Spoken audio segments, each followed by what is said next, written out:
Ladies and gentlemen, welcome to Casting the Spotlight episode number 128 with the long awaited episode, sequel episode with our good friend Jake Noble. It has been, believe it or not, 103 episodes since the last time you came on. That's crazy. Isn't That's it? nuts. I would That's the say- last time I've seen you guys. I would say we at least have a modest, equipment improvement since then. Oh, just a smidge. Yeah. Probably doing it over the phone still. It when doesn't- came on last. It doesn't even feel like it's been nearly that long, I guess, because we stay in touch often enough, and the stint of time that we saw you a lot, we were all consistently together doing wrestling shows, building things, like going to wrestling shows, stuff like that, you know what I mean? Like, so it doesn't feel like you're one of those people we would have went years without seeing, you know what I mean? No, exactly. That's what we were saying on the way here. Like, we went from seeing each other for like a whole summer and a half to just. Yeah, it was God. it was definitely a good, like, year and a half or two, maybe even three, and beyond that, like, even though the appearances, big parties and stuff like that might have lessened as the years kind of trailed off, it still was enough to feel like we saw you quite a bit because of that initial, like, year and a half, 2 years that we saw you a lot. And, it's wild because, you've evolved your podcast since the last time. We've evolved ours. Everything is, like, definitely in a different place than it was. No, definitely. It's crazy because I forgot you guys started a year before me. Because last night I was talking about how it's been, how me and you first started, and you were like, no, we were a year prior to you. And I was like, oh, shit, it's crazy. Yeah, we were like right before technically summer started in 2019, which is crazy. Pre-COVID. Yeah. Yeah, at least for a little bit. You came on, like right in the middle of all that. That's what's kind of wild. Yeah, I had to wear a hazmat suit and everything here. Yep. Noble was on, like, you were on August 2020 maybe. Yeah, that was like right in the heat of COVID. Yeah, it was after everybody was like, oh, we're going to be in this for a while. It's like, oh, shit. 25. Puts it in perspective, though, how long ago it was the last time he was on. I thought you were saying 25 because I'm turning 25. I was No, like, why are you talking about I was this? actually getting ready to ask you that. I was like, I didn't know how old you were exactly. Like, I knew because you graduated in what, like 17, Yeah. 2017. Yeah, that does put it into perspective.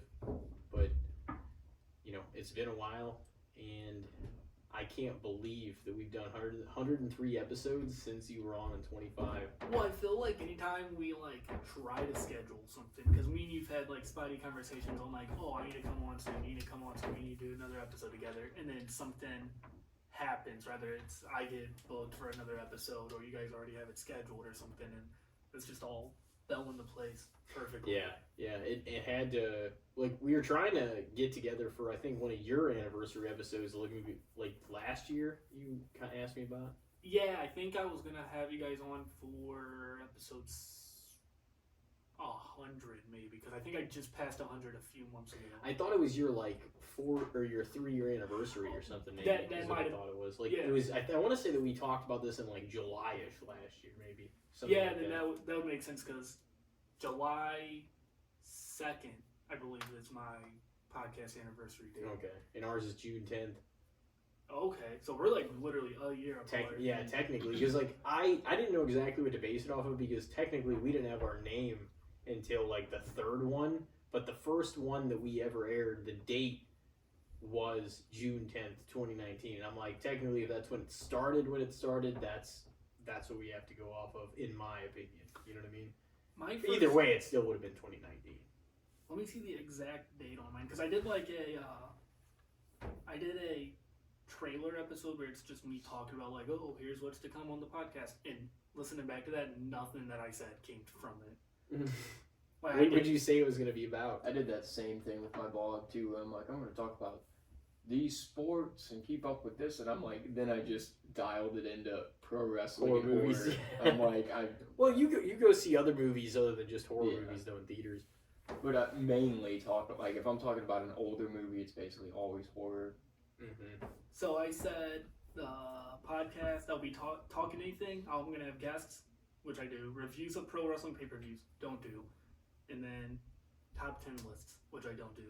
But my first episode was You should do lists like that. Lists are are fun. awesome. Like, and honestly, it's a way to engage everybody because even if somebody has a much different opinion, it's great because If you it's know. something they like, it's still neat to check out other people's is. opinions on things. Well, and it's just like because your 10 or something you left off the list might be like their number one, and they're like, "What the fuck are you talking about?" Like, Yeah. so it's interesting to hear the other perspective.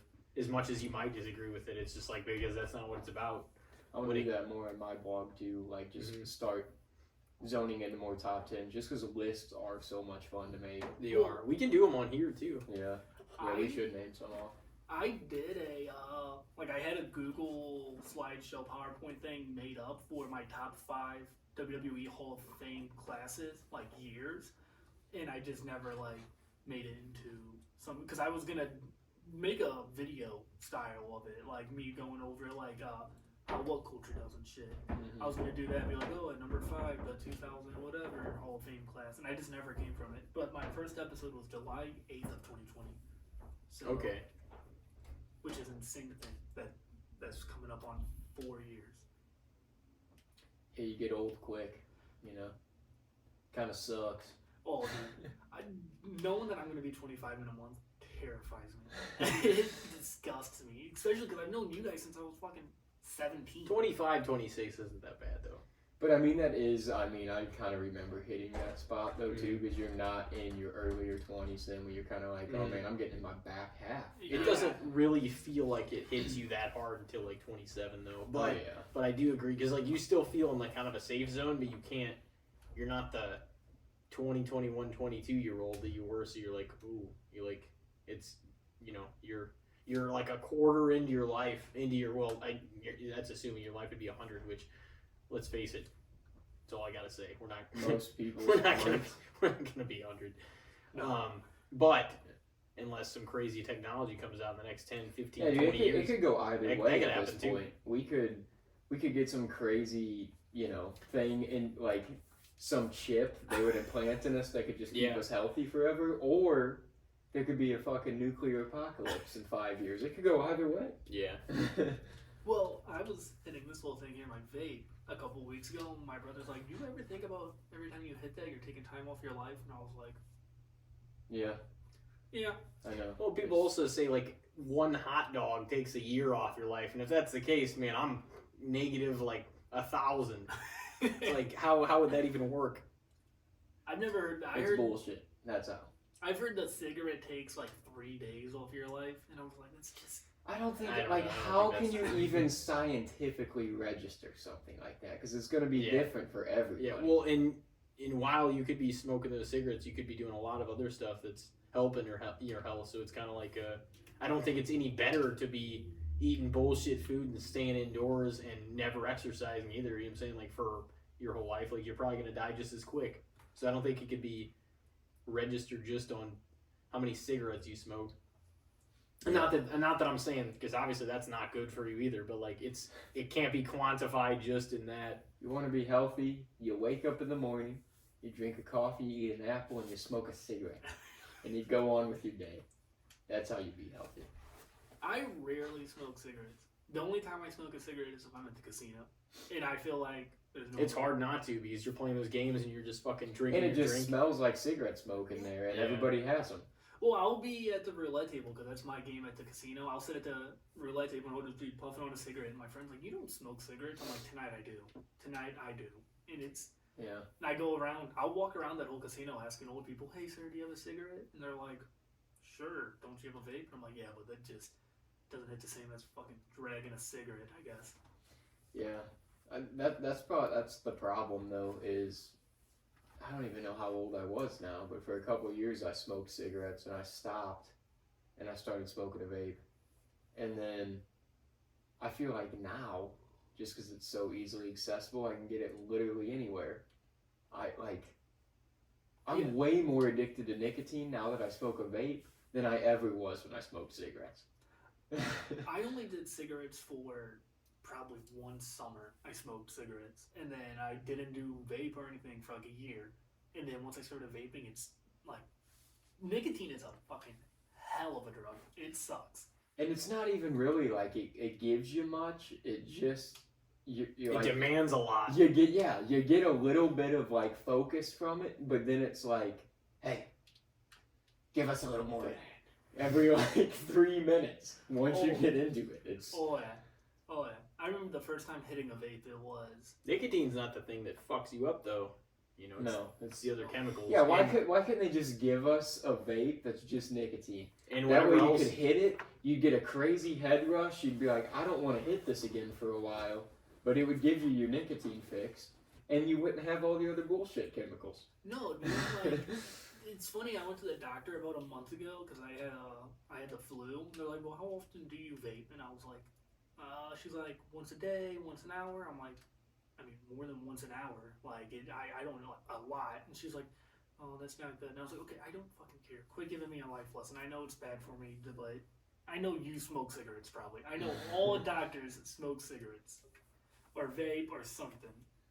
Yeah, I mean, they're just people, so a lot of them, I'm sure, don't have only healthy life choices, you know? Oh yeah, not at all.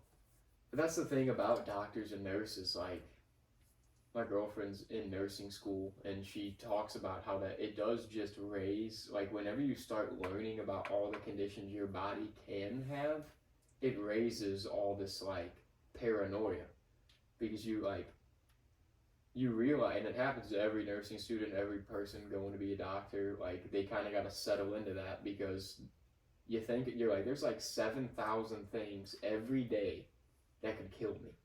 Yeah. And you just gotta live with that and be like, well, I'm here, so. Yeah. Well, what are you gonna do though? You gonna do nothing? You gotta go out and experience life with. I mean, it could be literally anything could kill you. You could get crushed by a steamroller. I saw a post like, just last night going around that was like talking about different things the United States could ban soon or whatever, and like one of them, not to like put this out there, or not that I'm necessarily gonna follow it either unless it actually comes to fruition, but.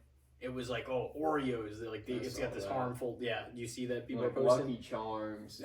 I don't give a rat's ass about that.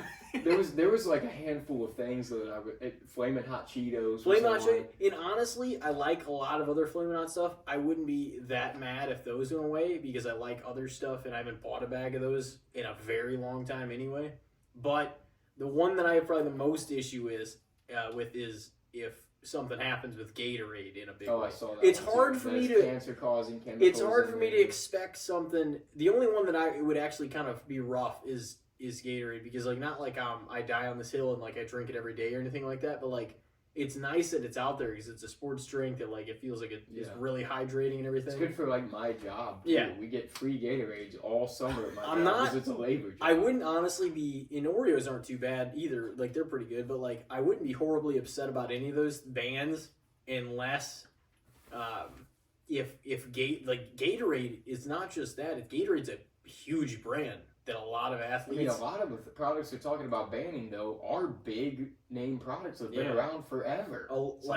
Gatorade is a massive market. Like a lot of people buy Gatorade. So like Gatorade, it's a sponsorship of like all the professional sports leagues. To me, Gatorade would be like the hardest hit out of those. Like and it was mainly those four items. Like and it said specifically Flamin' Hot Cheetos, Oreos, Lucky Charms, and Gatorade. And I'm like, man, that's like Gatorade. That's a huge sponsor for a lot of people. I mean, like Lucky Charms. Powerade, I don't give a rat's ass if Lucky Charms fucking goes out of business. Bro, Lucky Charms over fucking rated. Oh, it's one of the worst cereals of all time, in my opinion. Like the marshmallows, sure, they're pretty decent, but I'm not gonna eat this bullshit. No, to have 7 marshmallows. Those pieces are fucking the biggest bullshit I've ever seen in like a cereal, and not even to mention that. Because, like, there are some cereals that I don't mind. Call me old, whatever, but, like, Raisin Bran or Raisin Bran Crunch is pretty good. Yeah. Cinnamon Toast Crunch is pretty good. But to be honest with you, I haven't even bought much cereal at all the last, like, year or two. I occasionally buy some, but it's usually, like, a Crunch and Berries, a Cinnamon Toast Crunch, or Frosted Flakes. Yeah, Lucky Charms, I don't get it either, because Lucky Charms is a cereal that has a frosting on it. But when you pour milk in the bowl with it, that frosting is gone. It's like, what happened to the frosting that was just on these pieces? That doesn't happen with Frosted Flakes. No. Them sons of bitches stay on. The last time I bought cereal was probably a month ago. And I went to the store to buy Cookie Crisp, and they didn't fucking have any. and I was so pissed. So I had to buy the Chips Ahoy like branded cereal, which was like $2 more for whatever reason, and it tastes identical to Cookie Crisp. I'm like, you guys are literally charging more just because you have a different logo on your box. Because it's Chips Ahoy. In reality, like some of those boxes are like sometimes like the bags seem like they're kind of bullshit, but it's not as pleasant to the eye as like a box is because it looks bright and fucking special and significant. Whenever you go down the aisle and they're all perfectly aligned, if the stocker actually knows what they're doing. Yeah. Yeah. But the like I will say I don't know. Once I kind of thought about it, I was like, I don't really want to pay like what they're charging now for cereal, especially for like what you're getting, because it makes sense kind of when you're younger. And it's a quick breakfast, throw it in there and put some milk in. But it doesn't really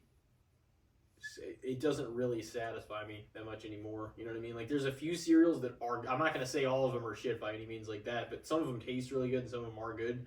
But I'm kind of turned away from most cereal now, I would say. I think we talked about this some time ago on podcast. And it's not even about like brands. It's really just about like the premise of it's a lot of sugary shit with milk. And then I'm like, I don't really know if that's what I want. Like if I'm going to eat something sweet, I'd rather eat like a piece of pie or cake or ice cream or something else like that. You know what I mean? Cereal's more of a late night snack than it is a breakfast for me. Like that's what I was gonna say. It's I usually use it as a snack. Like if I am a little buzzed and I'm like, I want something a little quick here that's gonna fill my stomach a little bit but not be too heavy, cereal's a good choice. But it is kind of just bullshit calories most of the time.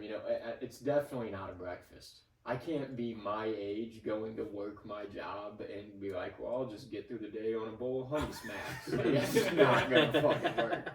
No, it makes so much more sense eating something with like actual carbs or like meat in it and like that pumping you through the day, like protein and like good decent carbs. Like the Jimmy Dean like sandwiches you can heat up in the microwave, like a sausage, egg, and cheese. Mm-hmm. Those are for the win. Those are fine. Like those will work. They'll do everything you need to do. And they got like 16 grams of protein, something like that. 400 calories. Yeah, like 16 grams of protein. It's and not you can just wolf it down quick. It's not like a full breakfast. You know.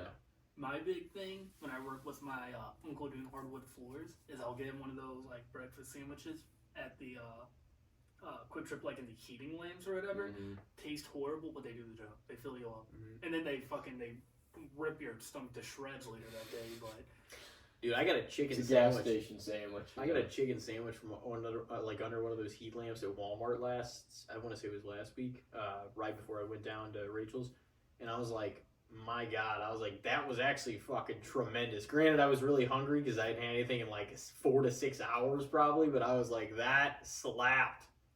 And I don't know, just sometimes stuff like that. Like, my thing is if it's going to be meat, it's bound to have some protein in it, so it's probably it's better than eating empty bullshit calories, Yeah.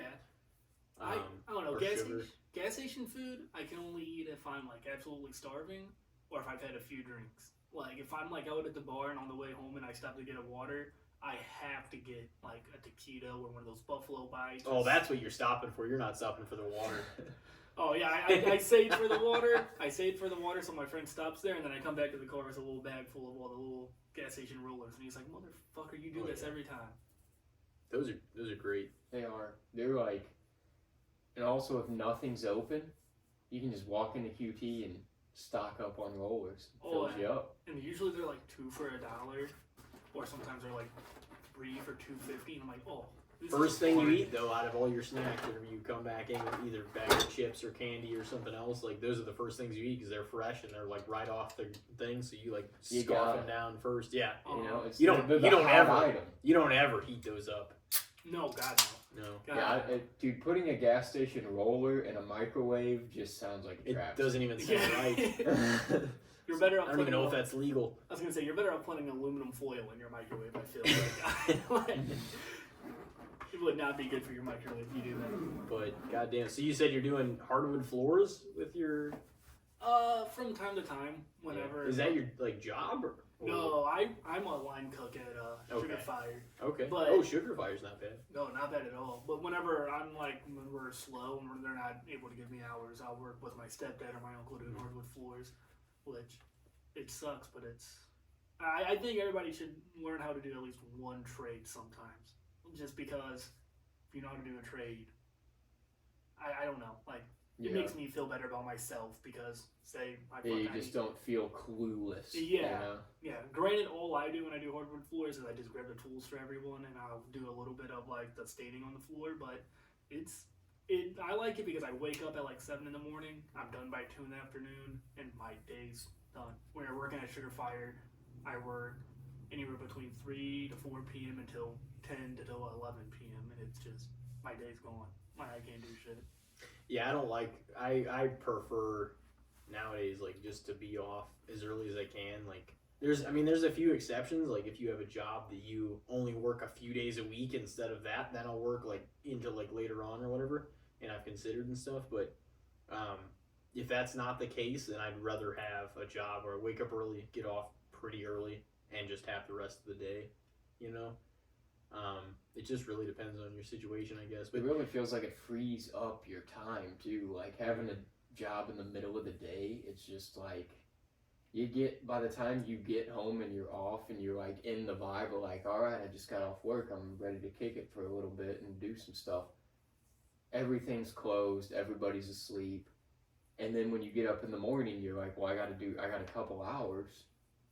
Everybody's at work right now. So you're kind of just living by your own schedule away from everybody else when you work a middle of the day schedule. Like it just feels like you have so much more time in your day when you're out of work by like 3 or earlier, you know? Well, that's like why a lot of restaurant industry like workers not become alcoholics, but develop a drinking problem because when they're off, the only places open are bars. And like me and my friend, we made a bad habit of like after work going up to Hot Shots and playing pool, but like I'm a regular there, but I see other regulars there every night drinking. I'm like, I like, just when you're off work at a restaurant, nothing's open, like at all. Like it sucks trying to find places open at 10 o'clock. you're like right there by a lot of that stuff though too. So so that's kind of extra tempting in ways. Well, yeah, like because like I said, my friend, I'll get off and he'll come pick me up, and like if we have to stop at the gas station or get food or something, we're driving by 2 or 3 bars, and we're like, let's just go in and shoot some darts and play some pool for a minute, and then like because that's all that's open. And you can get drinks there, you can grab food there. Hot Shots, they have some tremendous food. They do. Yeah, I think so too. They have really good wings. They got really good pizza. Mm-hmm. I was just there a few weeks ago. Yeah, I go to the one by my house probably 2 or 3 times a week, and like I don't get fucking shit faced there every night. Like I said, I'll have like a beer, a shot, and then I just play pool one night because that's the only thing open. Yeah. Yeah, see, that's another reason why I just don't prefer like the later shift, because whenever you assuming like you might go to bed later than usual, but whenever you eventually sleep and you wake up and you have all that time before you go into work for your late shift, it's not as if like yeah you got time, but it's not as if you can get too comfortable the way you can whenever you get off work early and it's 2 p.m. or 1 p.m. and you're like, wow, I get the whole damn day and evening before, because the difference is like you can't, you know, if you want to have a beer or a couple drinks or whatever and, you know, just kind of loosen up before you go to sleep at night, you can do that on the days you get off early. Whenever you go home and do that and then have work the next day, but it's not till late, you can't get too comfortable with just drinking, hanging out at your house, doing whatever, because you got to go into work that night. There's only been a few times where I went out and I was out too late right before work, one of the times with Lucille, and I never ended. I get blamed for this like 6 years later still. No, it's just funny because, I don't know, after you guys dropped me off, you're like, oh, he's not going to have a job in a few hours. Was that me too? Yeah, I think you Trying to guys... remember. Yeah, it was like, I think me, you, and like Stevens dropped him off maybe, right? Yeah, it I was think that's after... right, because we left KLD in Brandon's place. Oh, Yeah. that's right. That was that night. We took the keg from the kegger over there. That's what happened. Yeah. Well, the keg from the kegger was at That was a hell of a Corey's- night. was at Corey's house, and then we took it from Corey's house to Kev's apartment, and Yeah. then it was like 5 in the morning, I want to say. Oh yeah, we didn't get out of there till like fucking 5 or 6. Bro, I remember even Tyler was Oh, he was like, not having a good time. let's get the fuck out of here, man. And me and you were just hammered. We're like, Oh, I'm yeah. having a good time. Oh yeah, no, I wasn't right. I was doing fine, man. I didn't necessarily want to leave yet. I And remember- you had to get. The only reason we left probably that time is because I had to be at You work had at to like work. 11. I was like, I have to work in a few hours, guys. Bro, I'll never do that kind of shit again. I did that around that age too, where I was like 19, 20, where I would go out, and I wouldn't even go to these functions now. But like I would go to places after I got out of work or something. I'd be like, oh, it's 11:30. I'm gonna go hang out with a group of friends that I know are getting fucked up right now, and I'm gonna go get fucked up. And then I'd have work at like noon the next day, and I'd be out till like 4:35. I'm like, I think back on those times and kind of cringe because I'm like, dude, I don't know how I survived those days because I would never do that now. The last time I did that was last fall. Me and my girlfriend just broke up, and I was like, fuck it, I'm getting drunk tonight. And I got shit faced. It was like 6 in the morning. I'm drunk. I had to be at work at like 1 or 2. And I like texted my boss drunk, and I was like, hey, Peter, I'm drunk right now. London left me. Won't be in tomorrow. And he replied instantly, and he's like, you're coming in. And I was like, fine. And I drug my ass in there, and it was horrible working on a hot kitchen line, feeling like you're going to puke the whole time. And everyone's like, you good? We heard you drunk texted Peter last night. And I was like, I don't want to talk about it. I was like, I don't want to talk about this right now. I guess it wouldn't be it depends on what time you get home, I guess, but working at like 12 or 1 wouldn't be that bad, I guess, but if you don't want to feel obliterated, because even if it's 4 and you feel like that, you're like, I got a lot of recovering to do before I wake up and go to work the next day. Yeah, Well, the there's problem times is that you know you're fucked. we Like, can't- I've literally been where I had to be in at work at 11 and I was still up at 6. Oh, yeah. Fucked. Yeah. I'm like, I gotta clock in 5 hours, dude. Yeah. You can't. The thing about it is too, you can't recover as fast now as we did. Like recovering at like 20 to 23 was way easier than it is now. No, Oh, yeah. I would never do something like this myself nowadays. That's shameful. Well, like I to was- think I'd do that now. like I was saying, Saturday I went out and like halfway through the night I was like, oh fuck, I've got plans tomorrow. I have to be at the AEW pay-per-view tomorrow night. I can't get fucking obliterated because then I'll have a miserable time at the show. And like, luckily I stopped myself before because everyone was like, oh, let's buy more shots. I'm like, no, you guys can. I'll be over here drinking water. You guys have fun. No, I don't know. The older I get, like I see all these fucking like my brothers in high school, and he's always talking about his friends partying and shit. And I'm like, I can't do that every weekend. Like I can have some drinks every weekend, but I can't get fucking shit faced every weekend no more. No, it's not bad to just kind of chill and relax and have a beer at home or take a shot or just a couple swigs of liquor or whatever. But it's more so just to kind of put yourself in a place of relaxation than it is about getting fucked. You know, getting fucked up and drinking. It feels more comfortable when you're in the comforts of your domain too, and you're drinking a little bit. You're like, all I gotta do is get ready for bed, and I'm here already. You know, I don't gotta do anything else. It's fine. And it just beats the hell out of being out, being concerned about your schedule the next day. Yeah. Like, it's a little different if from time to time people are like, oh, you know, and you make plans in advance. They're like, oh, it's whoever's 25th or 27th birthday or, whatever. And you're like, oh, we're going to go. And you're like, fuck, I'm off that whole weekend after. Fuck yeah, I'm in. But those times are more few and far between. Mm-hmm. You know what I mean? Than they were. But when you get to do them now, it feels kind of more rewarding in a way because you're like, fuck, I can let loose tonight. I'm off the whole weekend. I'm going to have a good time. Yeah, it's kind of funny thinking now, though, about... Because, I mean, there's a lot of people that did what I did. Maybe not to the extent of what I did at that age, but, like, my girlfriend is a very rational person. So, like, some of the stories I tell her, some of the things I've done, and, like, the nights I've, like, trying to go into work on literally no sleep after just getting completely, like, she just looks at me like I'm a madman. Like, how would you even attempt some shit like that? and it makes me think, I'm like, maybe I'm actually a little more fucking off than I think I am. Because, like, in my head, I'm like, oh, everybody does this when they're younger. But not everybody does. No. You know? Well, that's what we did a lot, you know. Well, no, because like I'll tell people stories too all the time. Like my ex, I would tell her stories. I'd be like, "Oh, you would not understand like the nights I would have before work or going like having plans." And she was like, "What?" And I would like just go in detail, and she'd be like, "You're fucking crazy." And I'm like, "I guess. I mean, like I thought it was normal. Maybe just my fucking group of people just were not normal." Yeah. I mean, if the group you're around treats it like it's normal, then you're gonna think it's normal. Well, you know? yeah, like, it's funny because like there's one of my friend groups. There's a couple of us. Me and my friend last summer or last fall we were drinking a lot just because fuck it, we're young.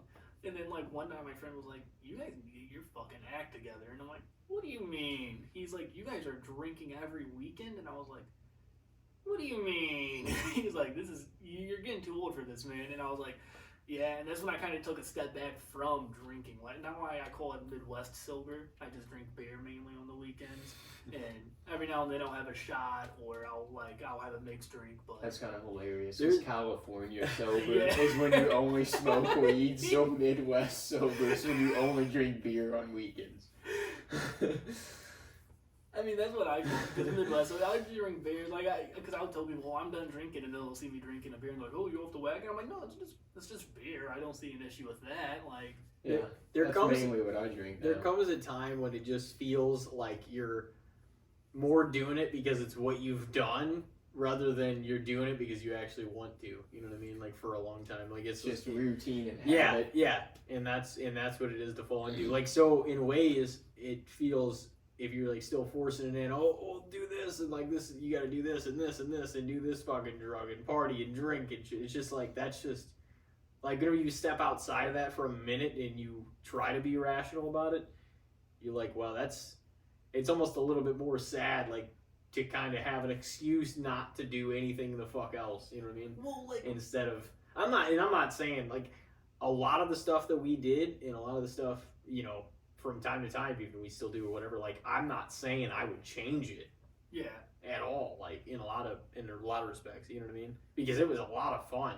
Mm. But there's a difference between recognizing that and like wanting that to be your forever, you know what I mean? well, there was a while there where me and Alex would go to my mom's house to party with all of our friends, and like people were treating me like a circus act. They'd bring out a beer bong and be like, "All right," because I used to be known for beer bonging anything, and like people were like, "All right, let's see what Jake will beer bong tonight." And I would like beer bong fucking Fireball on top of beer, and then I do more Fireball and more throughout the night they'd be like, "Oh, let's get Jake to do a beer bong." I'm like, "Guys, come on, I'm not a fucking circus animal. Stop!" Like, and they'd all circle around and watch me, and I'd be like, "This makes me feel like a horrible person right now. Like everyone's just watching me, watching a fucking future Dark Side of the Ring episode on me."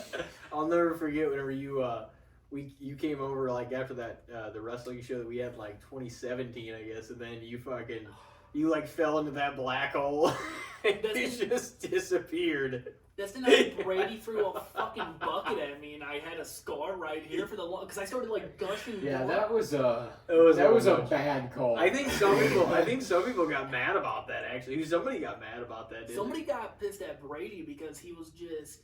I think somebody got mad at Brady because he kept feeding me drinks, and then he started throwing shit at me. And at one point, he had like me on the ground, like in an armbar, and like that's when everyone kind of stepped in. They were like, "All right, let's fucking stop now, guys." That was a little much. Yeah, because there was a point in time where I feel like where people are like, "Oh, this guy, he's fucking hammered. This is kind of funny." yeah. And then like it got once like the bucket throwing happened and Yeah. a few other things, people are like, "Okay." Well, yeah, because I remember like just falling into the like darkness. I like The video is classic. I Like still- I was just Boom! And then he just fucking stumbles. yeah, he like and trips. disappears. He trips into just the black shadow, and he just went nowhere. yeah, I just disappeared. Oh It's my just- god, that was fun. I think it went from you being, because I think the funny thing was like, oh man, he's fucking hammered. Let's just see how hammered he can get to like being. It was just kind of like, oh man, like this is a little much. He's like, he needs to be, you know, he probably needs to sit down for a minute. God damn. I don't even know how I got home that night, but I remember waking up in my dorm, and I like woke up and I was like, That was after Foundation too, wasn't it?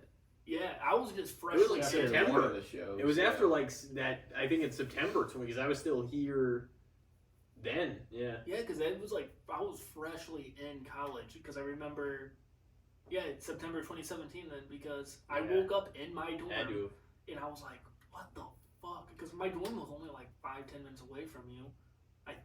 I never went there, but I heard some of the stories. I think. Dude, I went there randomly one night. Yeah.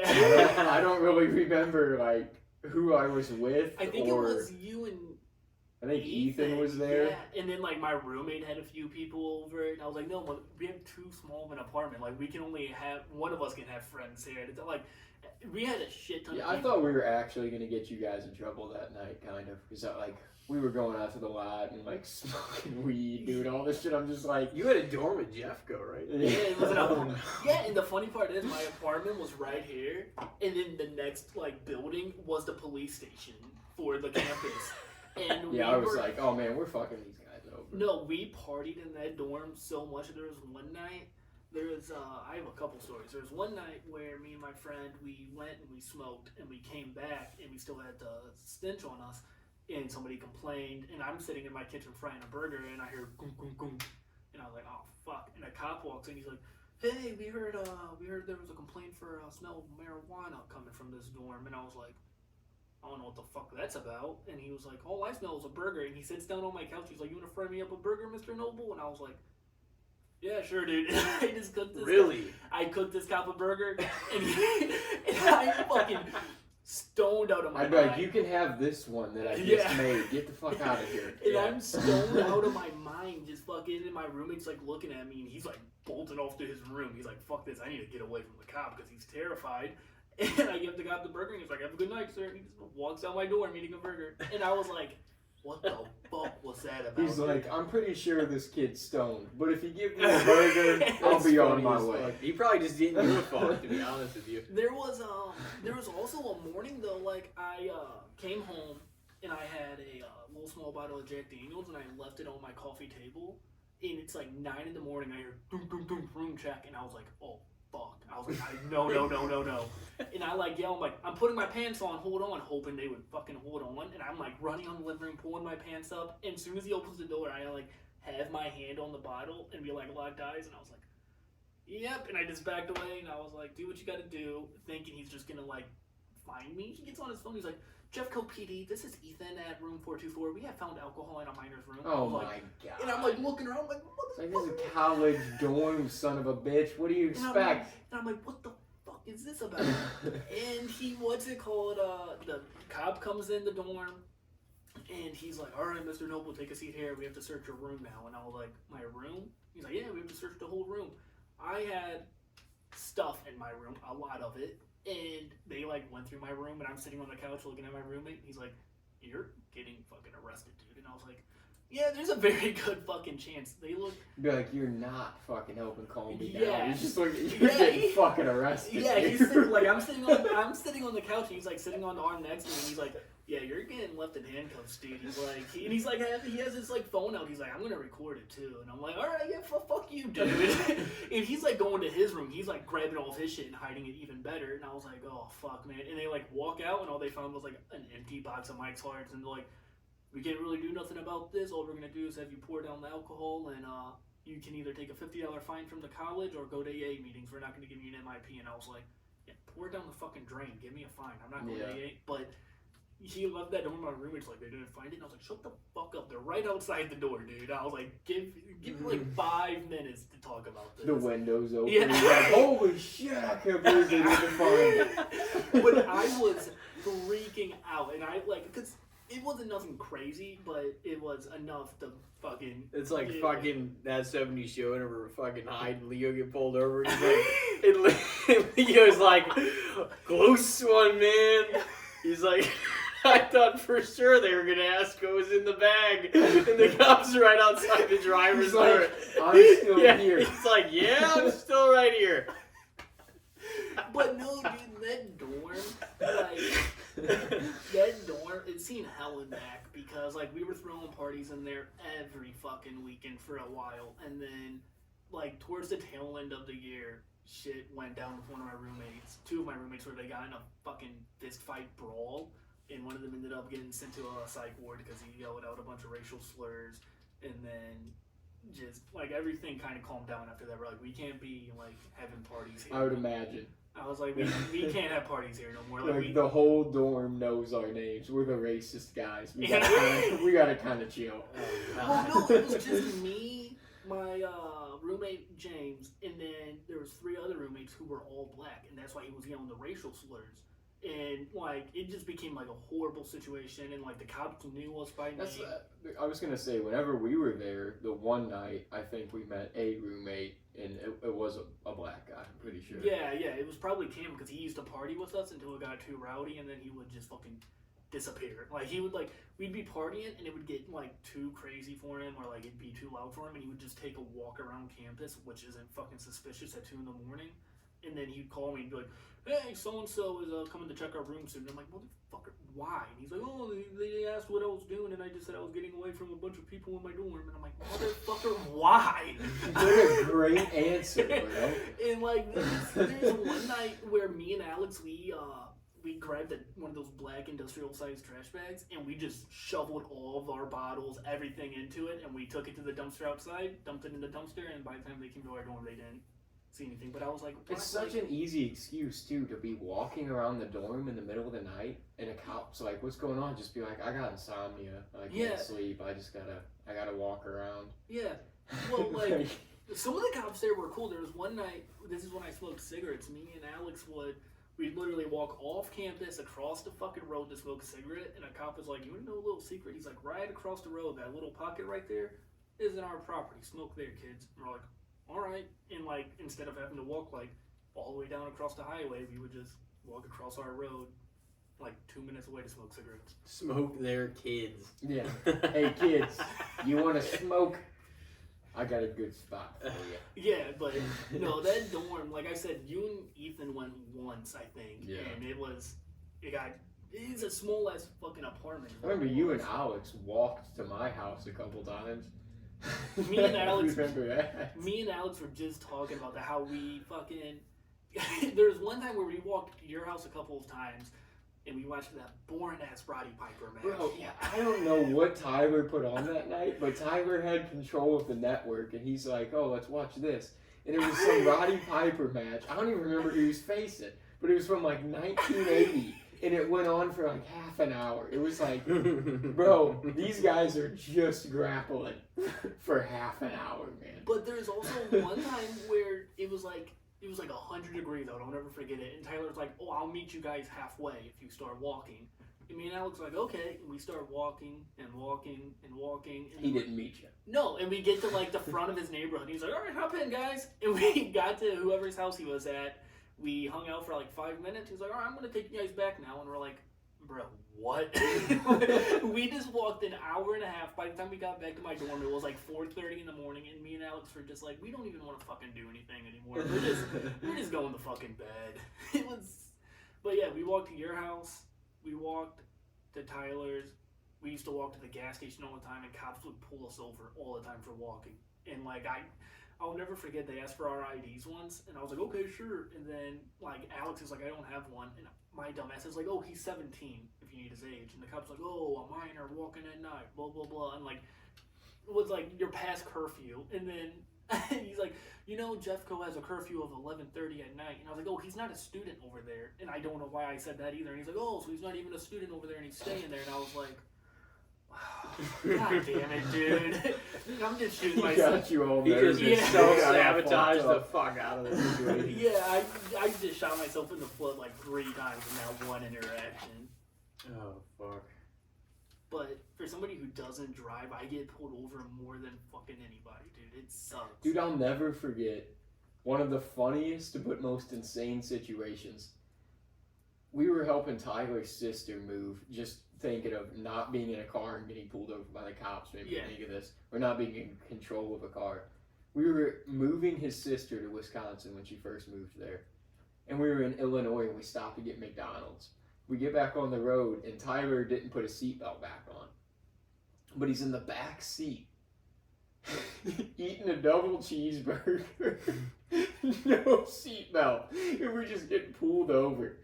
And like Shauna rolls her window down, Tyler's sister, and he walks up and he's like, "Hey," he's like, "How's it going, ma'am?" He's like, "I'm actually here to speak to the gentleman in the back seat," and he like points to Tyler. And Tyler's like, he's like, "What?" He like comes around and he's like, "You weren't wearing your seatbelt, man." Like, I don't know how the fuck this guy even saw that. He's just like, "You didn't have your seatbelt on back in that bridge overpass back there." And Tyler's like, just didn't even quit eating his double cheeseburger. He's just talking to this cop. He's just like, "Yeah." It's like, still eating. And the cop like walked away, and his sister was just like, "Hey, you think when you talk to the cops, you maybe want to stop eating the cheeseburger?" And he ended up getting a ticket.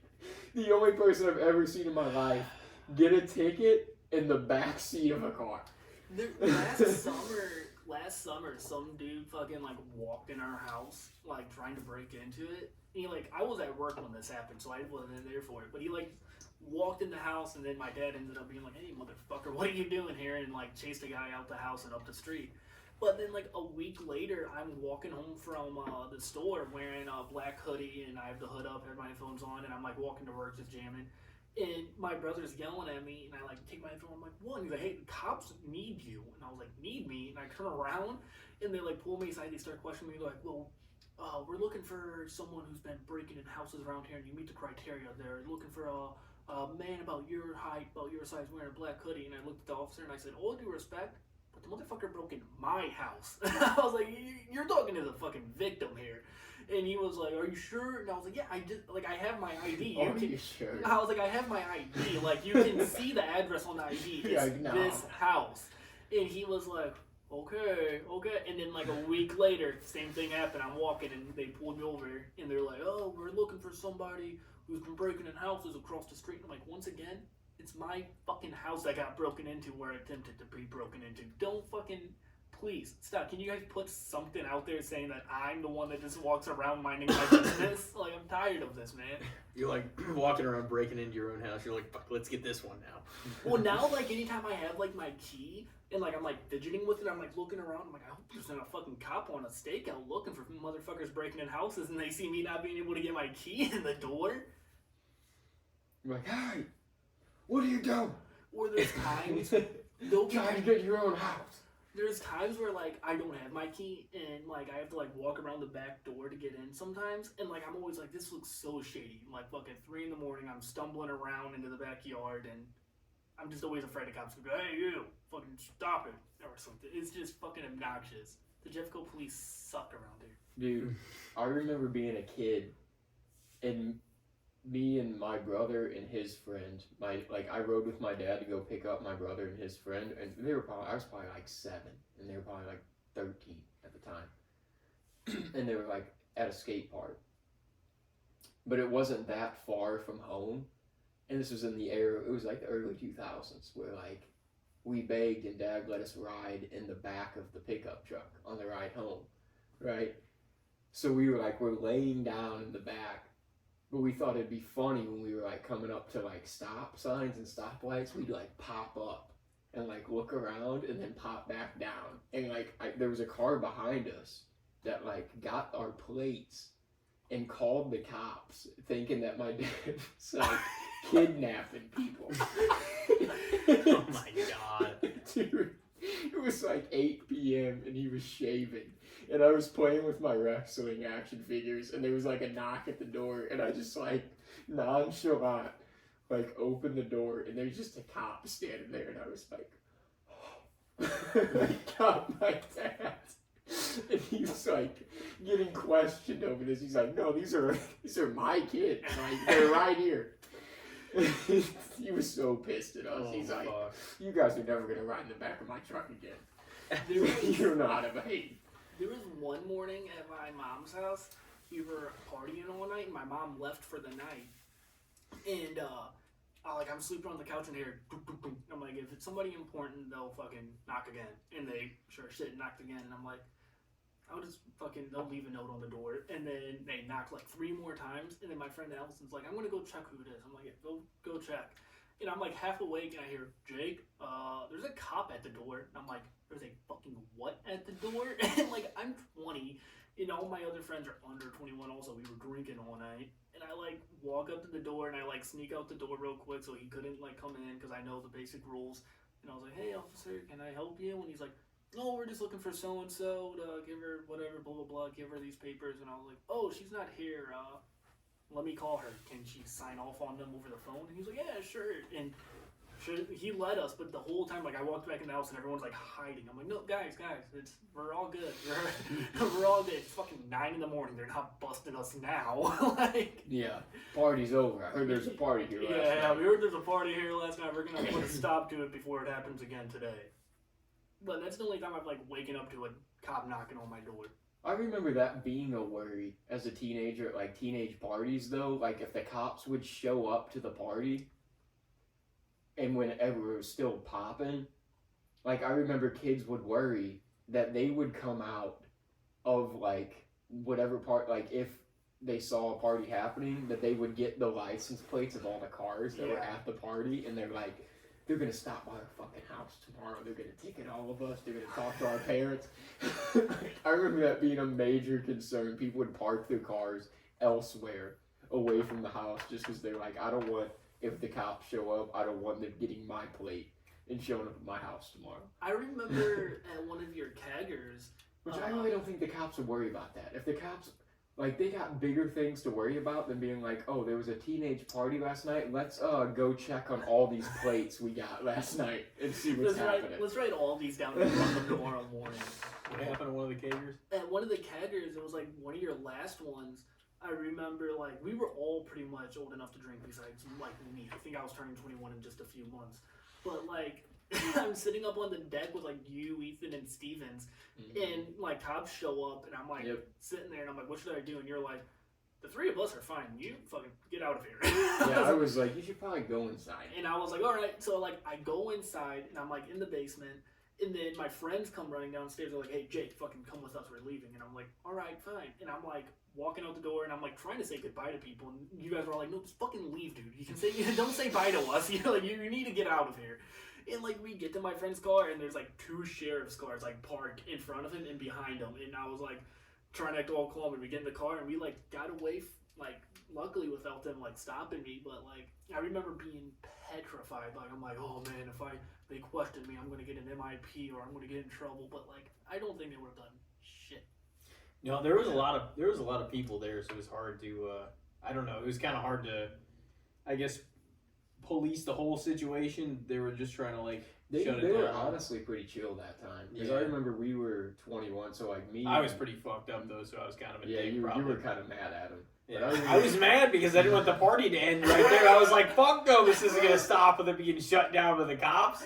I remember me, Cheatham, I think Tyler was on the deck, and I don't know who else was, but I was so drunk that I didn't realize until after the cops already came up on the deck and had a conversation with us and went elsewhere. I like looked back, and there was a fat bong and like other paraphernalia, other kinds of paraphernalia, like just sitting on the table, and I was like, oh, on like the deck table. It was like, this was just sitting here the whole time they were talking to us, and they didn't give a fuck. It's like the deck table. Yeah, like on the back porch. Yeah. They were probably just looking for minors that were drinking. Yeah, well, and they were trying to shut it down too. Like they were trying to make sure, like, like there wasn't probably an excess of minors there, because a lot of them that were like inside too at the time, which is smarter than getting into the fucking car and trying to drive off. If you drive off, they're gonna be like, oh, who the fuck is that? They're trying gonna to get leave you immediately. Yeah. So it's like everybody was better off either running somewhere else around the fucking neighborhood, or like going inside, like going to the basement or something like that. I mean, I'm pretty much the only one that was there that like had to say so over if they could come in or not. And technically, I didn't even live there at the time. Either time. I just remember one of the keggers where I couldn't find my friend all fucking night. Yeah. And like, it was literally like the whole night, like, I was drunk, and then I like couldn't find my friend, and I was like, oh, I need to find my fucking friend. And I'm like looking around and everyone's like helping me look for him. And then eventually we're like, well, he'll show back up later. And then it's like 5 in the morning and you're like, what, you can either, go look in the car one more time or you can just fucking... I said that? Yeah, you're like, you can go check his car one more time. If he's not in his car, you can sleep inside. And I was like, all right. And I like go to his car and he's like sitting in his car and he's like, where you been? And I was like, where have you been, motherfucker? And he's like, I got drunk and I fell asleep underneath the car. And I was like, oh. Underneath the car? He like crawled under his car. He had like like an SUV type deal. Mm-hmm. And he like crawled under his car, fell asleep. And then he's like, motherfuckers were pissing over here all night. Motherfuckers were me. I was going over to the car to piss real quick. And then I was like, all right. And then I like found you and I like waved at you and I was like, oh, he's there. Bye. And then we fucking left. And then that's when we left. And then like this was like 6 in the morning. We left, and then a few cops showed up because a situation had happened, and my friend's like, well, I guess it's good we're leaving now. And I was like, I don't think the party's getting busted. I think another ordeal has happened. Yeah, no, actually, they didn't, after they left, they didn't really give a shit. It was because of a few people that were, like, starting shit. Yeah. They were called the cops on. Yeah. And they literally got taken out in the back of a cop car. Yeah. Like, Yeah. multiple times. And I'm like, man, why do these motherfuckers have to come here? Like, everybody else... other than the shit disturbers are like getting along fine, and even if some people have their history or have their baggage, whatever, most everybody was fine. You just don't interact with that portion of the group. You know what I'm saying? You just, I never understood. I mean, I get it because it's like alcohol, you know, elevates and escalates these issues sometimes. But at the same time, it's like, man, like nobody's starting shit as long as you don't fucking start it. Like as long as you don't provoke it, as long as you don't encourage it. But you know, alcohol does, you know, accentuate those issues sometimes, you know. Well, there's been, like, the crazy thing is, your keggers, the ones that I only went to 3 of them or so. Mm-hmm. Maybe. Well, we only had, like, 2 big ones. There was one before your time, before we met, Yeah. that we had, there was significantly less people. It was, like, 60 or 70. Yeah. Did you go to any of the Halloween parties? I went to the last Halloween party, and that's the last kegger I went at. I was gonna say that wasn't even a kegger. Yeah, that wasn't. The Halloween parties were more. They were like smaller usually. Yeah. Like there was probably like 40 to like there was probably anywhere at one time probably like 40 to 60 or 70 people, which was good because it got less of a chance of getting busted, and it was supposed to be more themed, not as like, oh, this is a summer bash. It was more so like, hey, dress up in a costume, come on out for the Halloween party and have a good time. Well, yeah, I remember the last kegger because me and Alex were there, and it was fucking October, and I remember it was freezing as fuck outside. And then, like, you kept telling us we could sleep inside, and I didn't find that out until fucking after the fact, after me and Alex fell asleep in his car. And I literally remember waking up, like, shivering, and then we left, and I was like, why didn't we sleep inside, dude? He's like, oh, Tim wouldn't let us. And I was like, what? And then I like asked you about it, and you're like, "No, I said you guys fucking could." Yeah, well, no. If somebody were to stay the night, it's like I would always have much rather people stayed there and slept there than fucking drove off and, you know, gotten in trouble or gotten pulled over or got busted or whatever. I mean, I guess by then we were all, you know. Anytime I would have a party at my mom's house, I always, if I seen anyone drinking, I'd be like, "All right, give me your keys. You're staying tonight." I'm like, you're staying tonight. Like I don't care because I lived on 100 something acres. I was like, you guys can like bring a tent, you can do, there's no reason for you to leave tonight. Like, I'm not gonna risk my friend getting in a drinking and driving car crash, a DUI, anything like that. Just be like, just no. Oh yeah, no, it was always a better idea to kind of pre-plan that ahead of time, which I would say people would just need to like advise, you know, people would just need to, you know, actually plan on that and staying after, like it would be stupid to do something else. Actually plan having a DD. Yeah, like plan it ahead of time. Like actually have somebody to take you or, you know, to stay the night. Well, there was one time last year where, me and my friend, we went to another friend's house, and he ended up getting like too drunk. And I was like, dude, you're my fucking DD. What's going on? He's like, I got this. I'm good. And I was like, no, fuck you. So I like called my uncle at like 3 in the morning, and I was like, hey man, I'm drunk. My ride's drunk.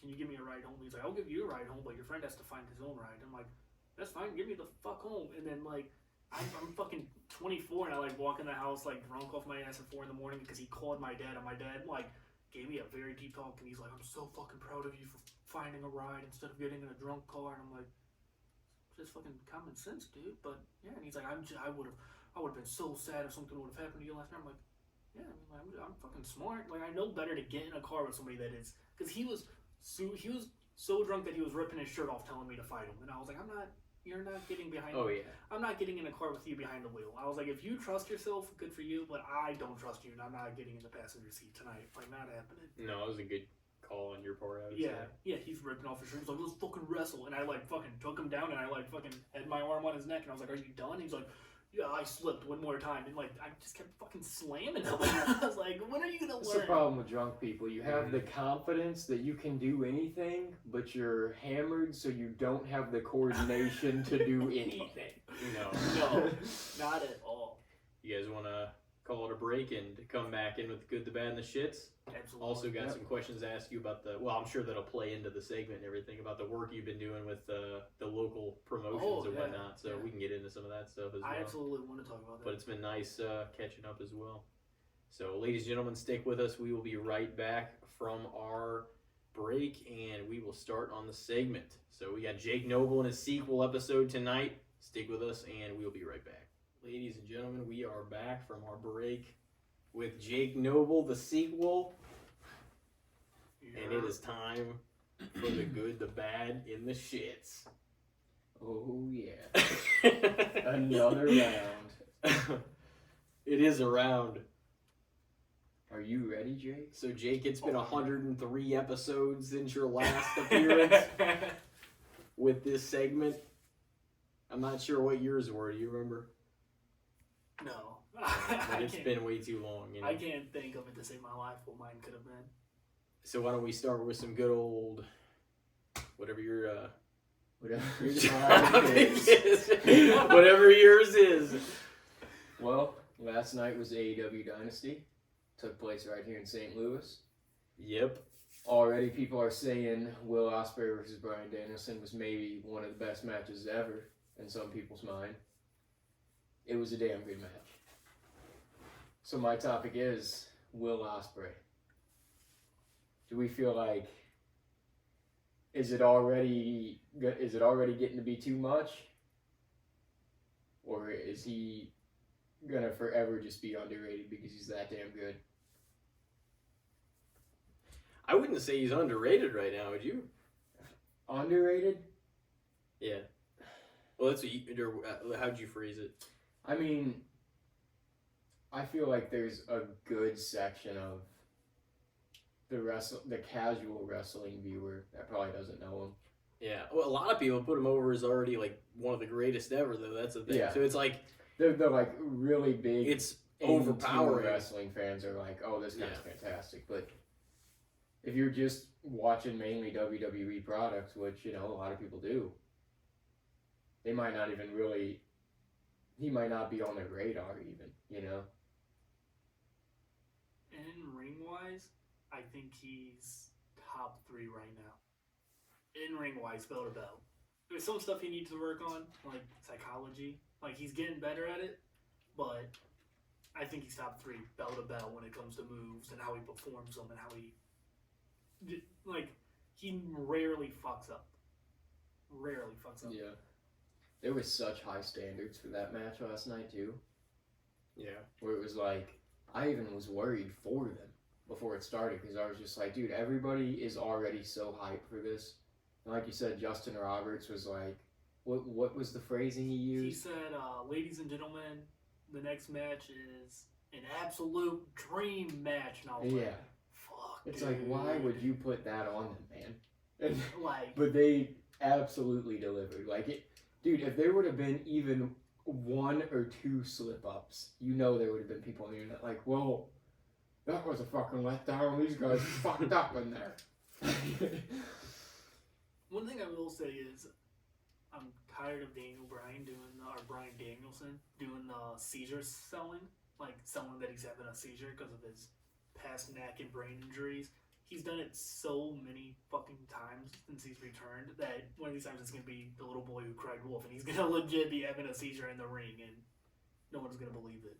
He's selling that way? Yeah, like last night, so... He was like, kicking his leg around. Honestly, I was even a little like, dude, well, he looks fucked up. The finish last night was he went for the running knee, and then Ospreay did his hidden blade elbow to him, and he just sat there and he just started twitching, and then Ospreay picked him up and did his Tiger Driver to him, and then he started flopping around too. And then after the match, Maddox came in the ring. Ospreay was on a knee checking on him. Don Callis was even selling that he was concerned. But now they're running a storyline because they did a backstage segment where Will Ospreay was I didn't mean to hurt you. I didn't mean to hurt you. And then at the presser last night, he's like, Brian's one of my idols. I never wanted to hurt him. I never wanted to hurt him. I'm retiring the Tiger Driver 91 now. So retiring the move. Yeah. Because it hurt him. Yeah. I'm that's a bummer. Yeah. But I guess if you're gonna retire the move, that was a match to do it on. Yeah. Mm-hmm. Too, because it was. That was probably a highlight for both of their careers. In a way, if you were to have just a discography of 10 or 15 matches from each of their careers, that match would be on probably both of theirs. Yeah, at least their top 5. Yeah. For each of them, because Daniel Bryan's had all sorts of fucking killer matches, and Will Ospreay has too. And then, you were saying, with their capabilities of both of those men, that match was going to deliver. And I had high expectations, and it fucking over delivered for me personally. Yeah, it was pretty awesome.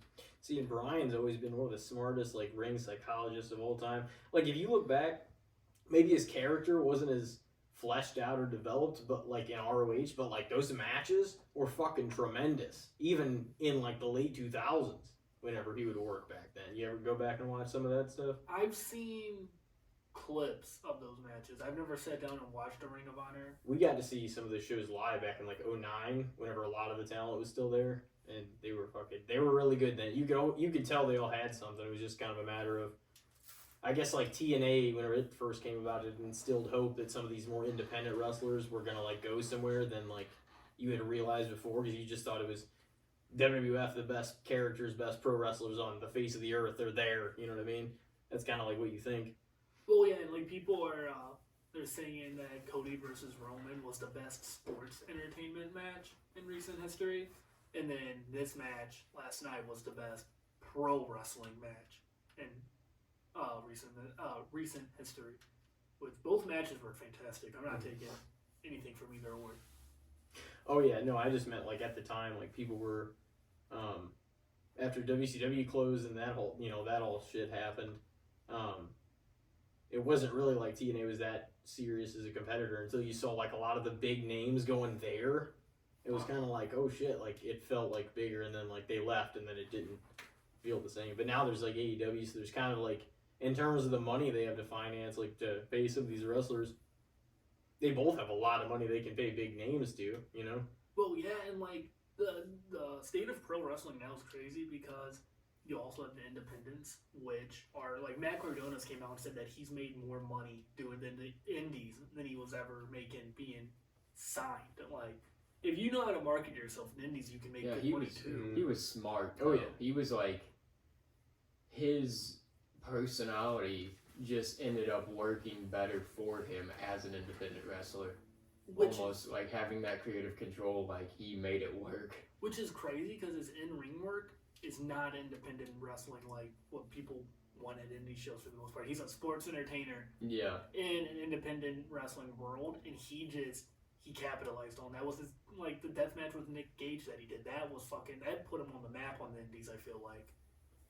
Yeah, well that puts a lot of dudes on the map. If you wrestle Nick Gage on the indie circuit, people are gonna start respecting you. Oh, that guy damn near died. Remember that? Yeah. I'll go see you.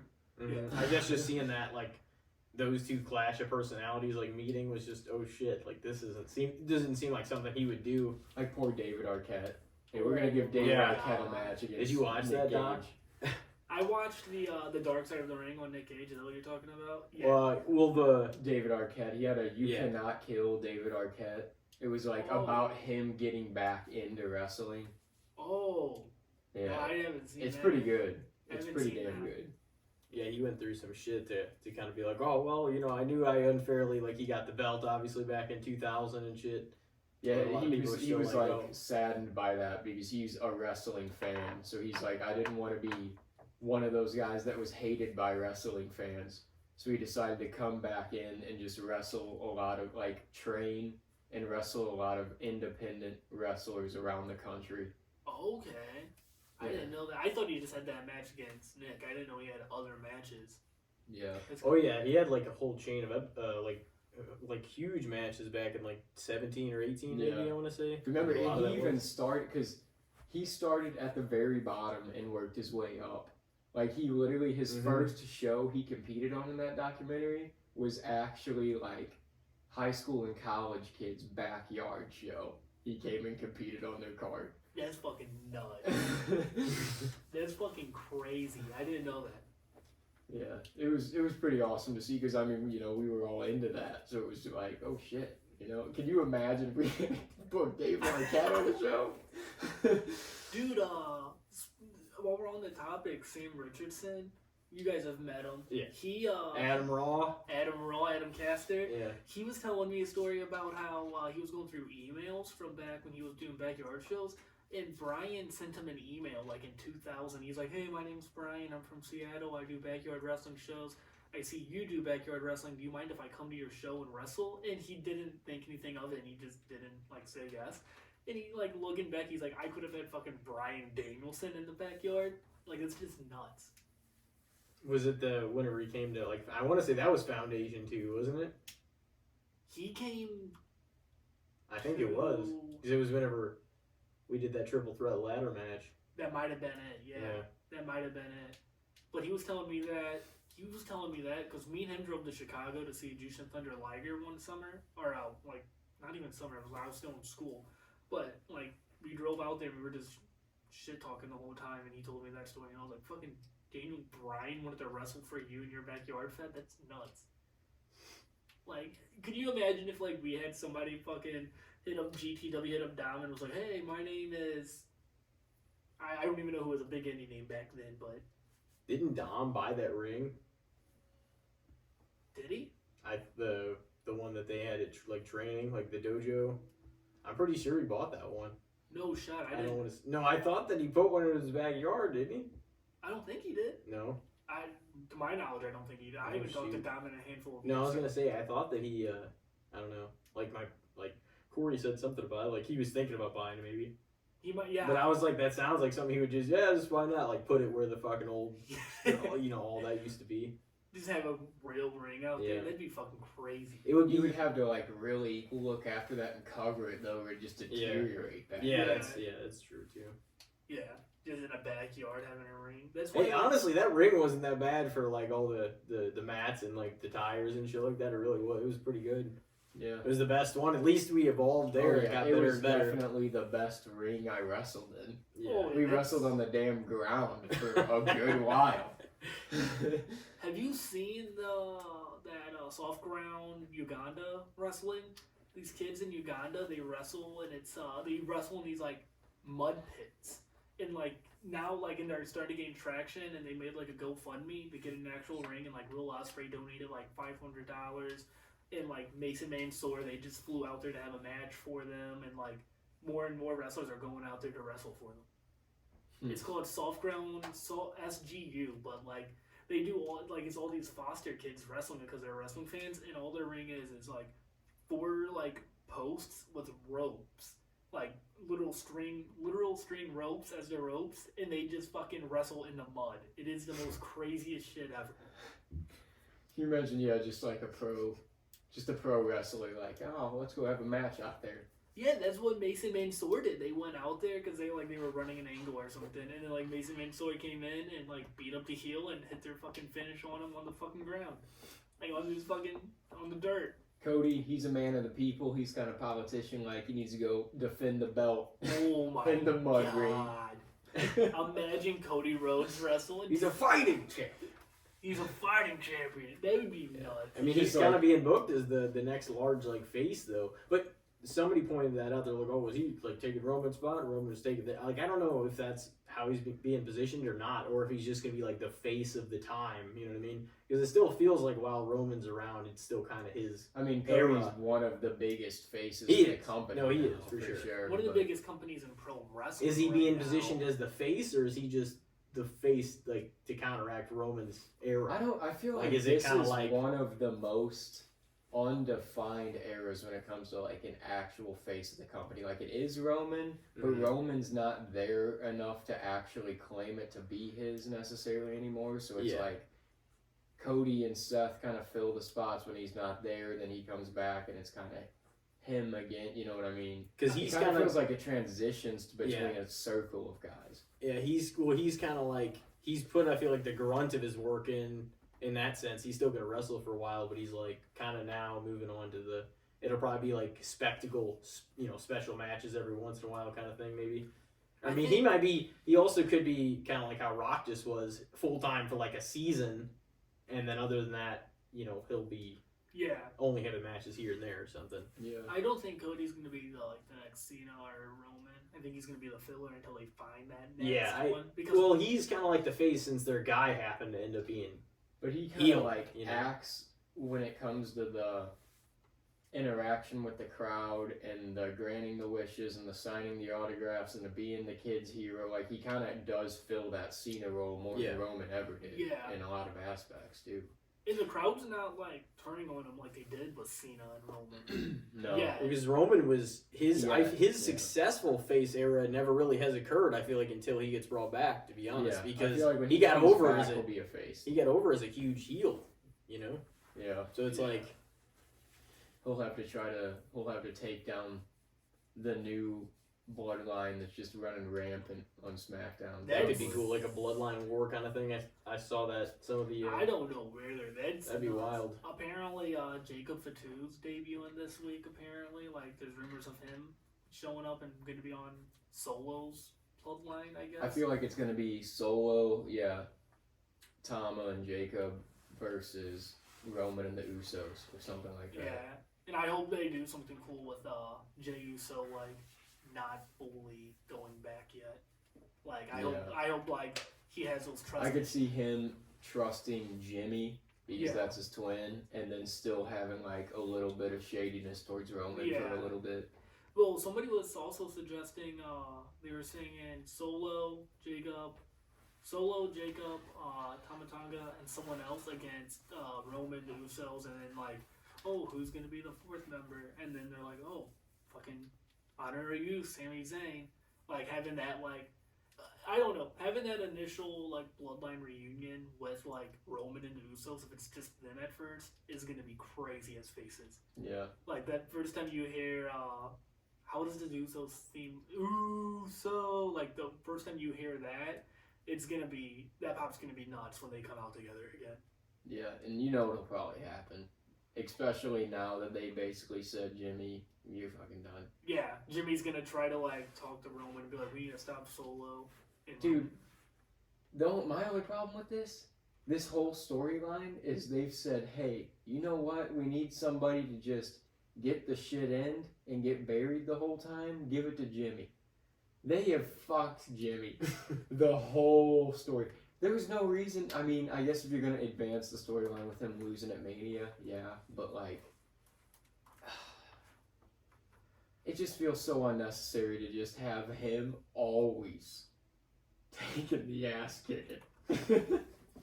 well, like I'm still confused on because I for a while there I wasn't following it as much. I'm confused on him like leaving the bloodline and then coming back to the bloodline and all that. Yeah. And being kicked out of it now. It's Well, he never apparently never left. That it was all kind of like a ploy. Like he was the one that got Jay to turn because Jimmy took the first shot at Roman, and then when he tried to kind of make up for it, but Roman was like, Jay, you're the one that's got to tell him he's got to get out.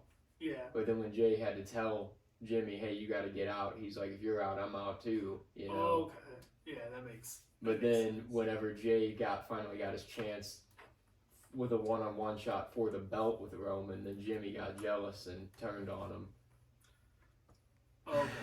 that whole bloodline, like up until Mania, was crazy. All the way from like Sammy being with them, like the different chapters have just been insane. Like the bloodline is one of the best storylines, like in general, because it's just never ending. It seems like, because now with Roman being gone, now they have like the New Age bloodline was Tama and Solo right now, and like they're positioning Solo to be a big heel. So it's just. Do you see the beatdown they did on Kevin? Was Kevin like gushing blood on Friday? Oh yeah. That was crazy. It's kind of wild though, still with Solo, because he went from being like the silent killer in the background with Roman, just kind of like stalking, to now he's showing up in the limo, in the suit. He's the one doing the talking, and he's just dragging Paul along. He's like, Paul, you answer to me now. Everybody else in the bloodline, they're fucking losers. They all lost. I'm creating a new bloodline, and you do what I say now. It's just Solo. Yeah. well, there's like shit that like goes back to like last summer where Roman was saying something. He's like the next head of the table, the next tribal chief, this and that, and Jimmy's thinking it's gonna be him, and then he looks at Solo and he goes, Solo is gonna be the next one, and like.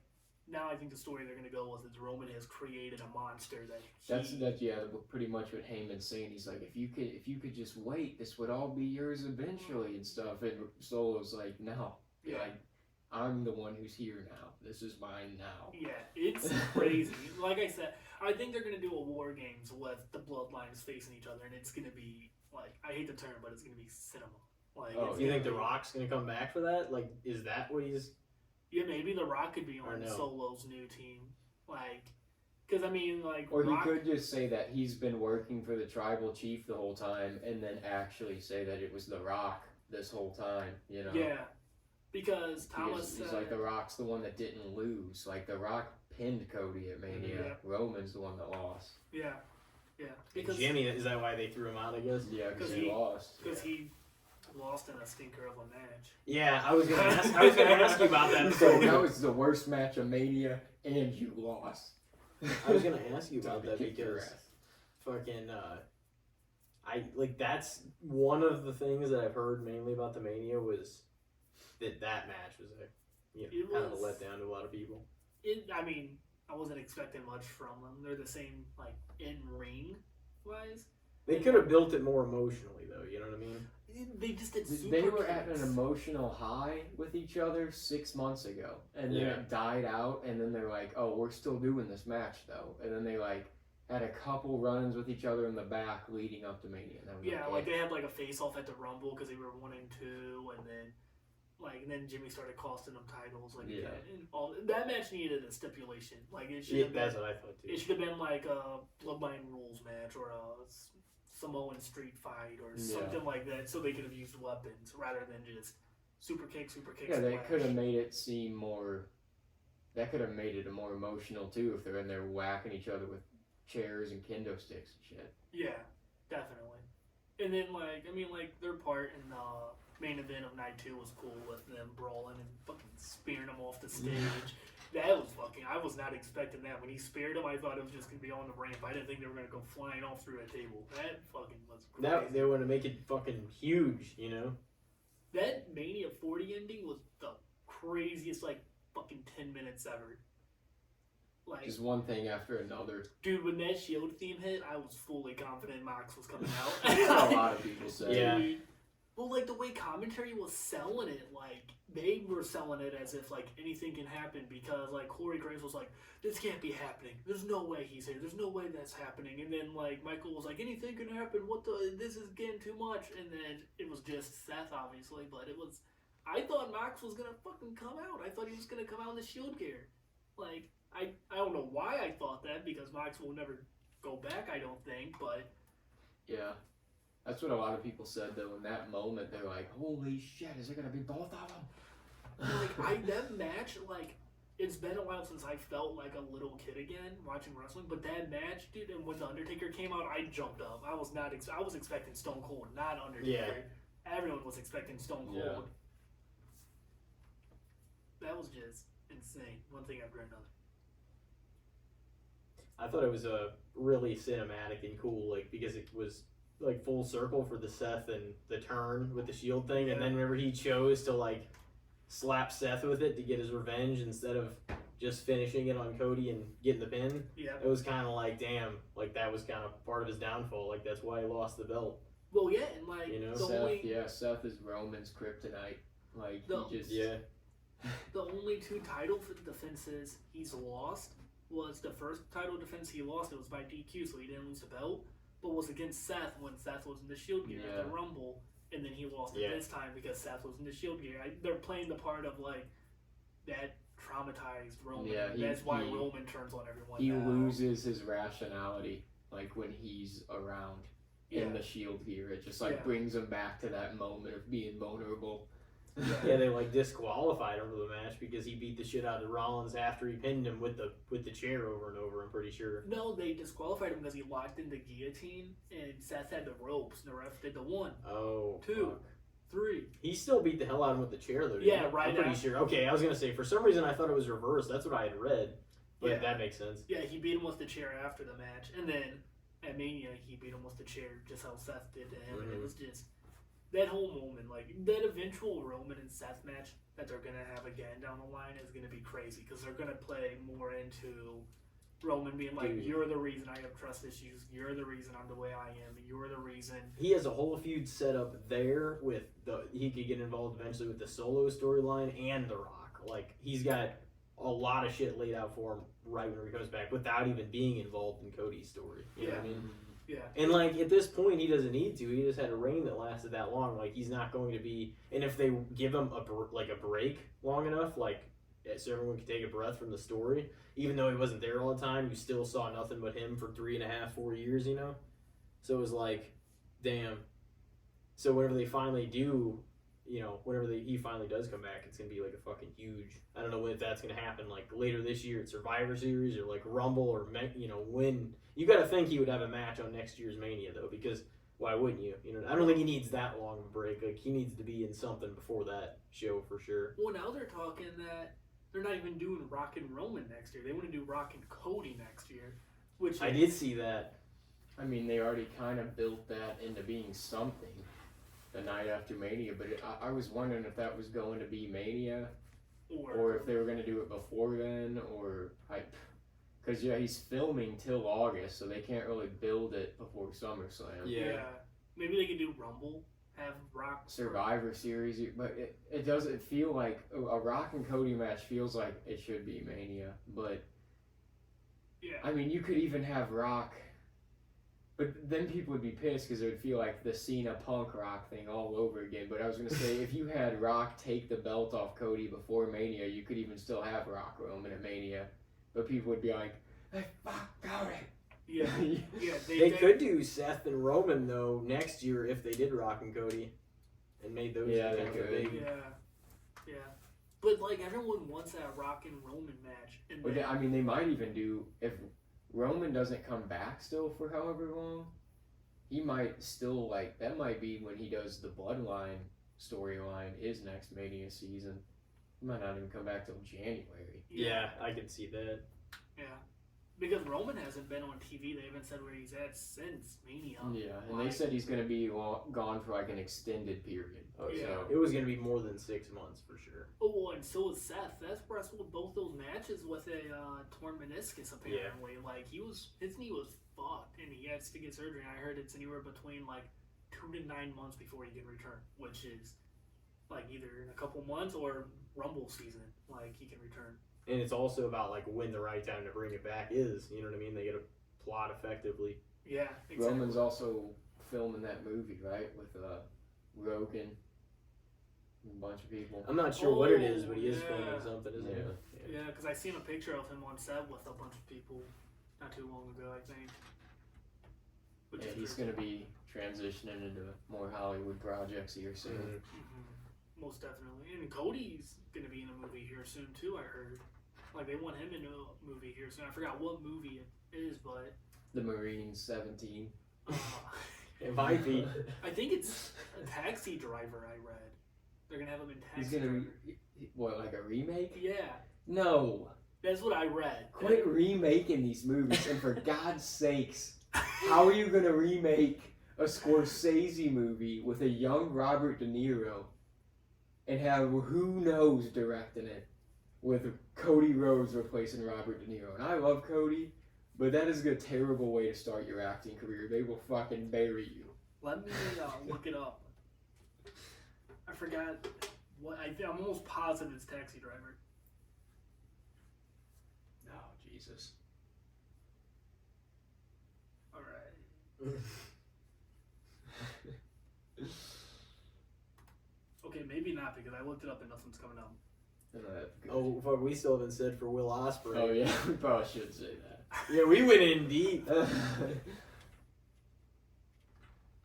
man. What are you thinking, Noble? Good. I think he's good. You think it's a fair perception? Oh yeah. Fair would be good, I would say. Yeah. Well, I mean, if the thing's I'd say fair. fair too, just because I feel I like would too. yeah, people are very aware of how good he is every time he wrestles. Yeah. And even the people that don't know him, it makes up for it because if they see him wrestle, they're like, "Damn, that guy's good." Yeah, You know? exactly. Like, and he's starting to catch casual eyes too. Like, my dad, he watches wrestling but doesn't like follow it as deep as like me, obviously. But like, he'll bring up Will Ospreay. He'll be like, "Oh, I heard Will Ospreay this, Will Ospreay that." So like, he's starting to become like a somewhat household name. Like, Yeah.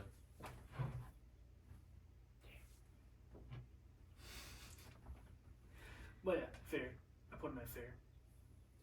Yeah, I would say the same. He already gets a lot of love for being so young and, you know, the kind of stories and matches that he still can tell. But he's only like, what, 27? Something like that?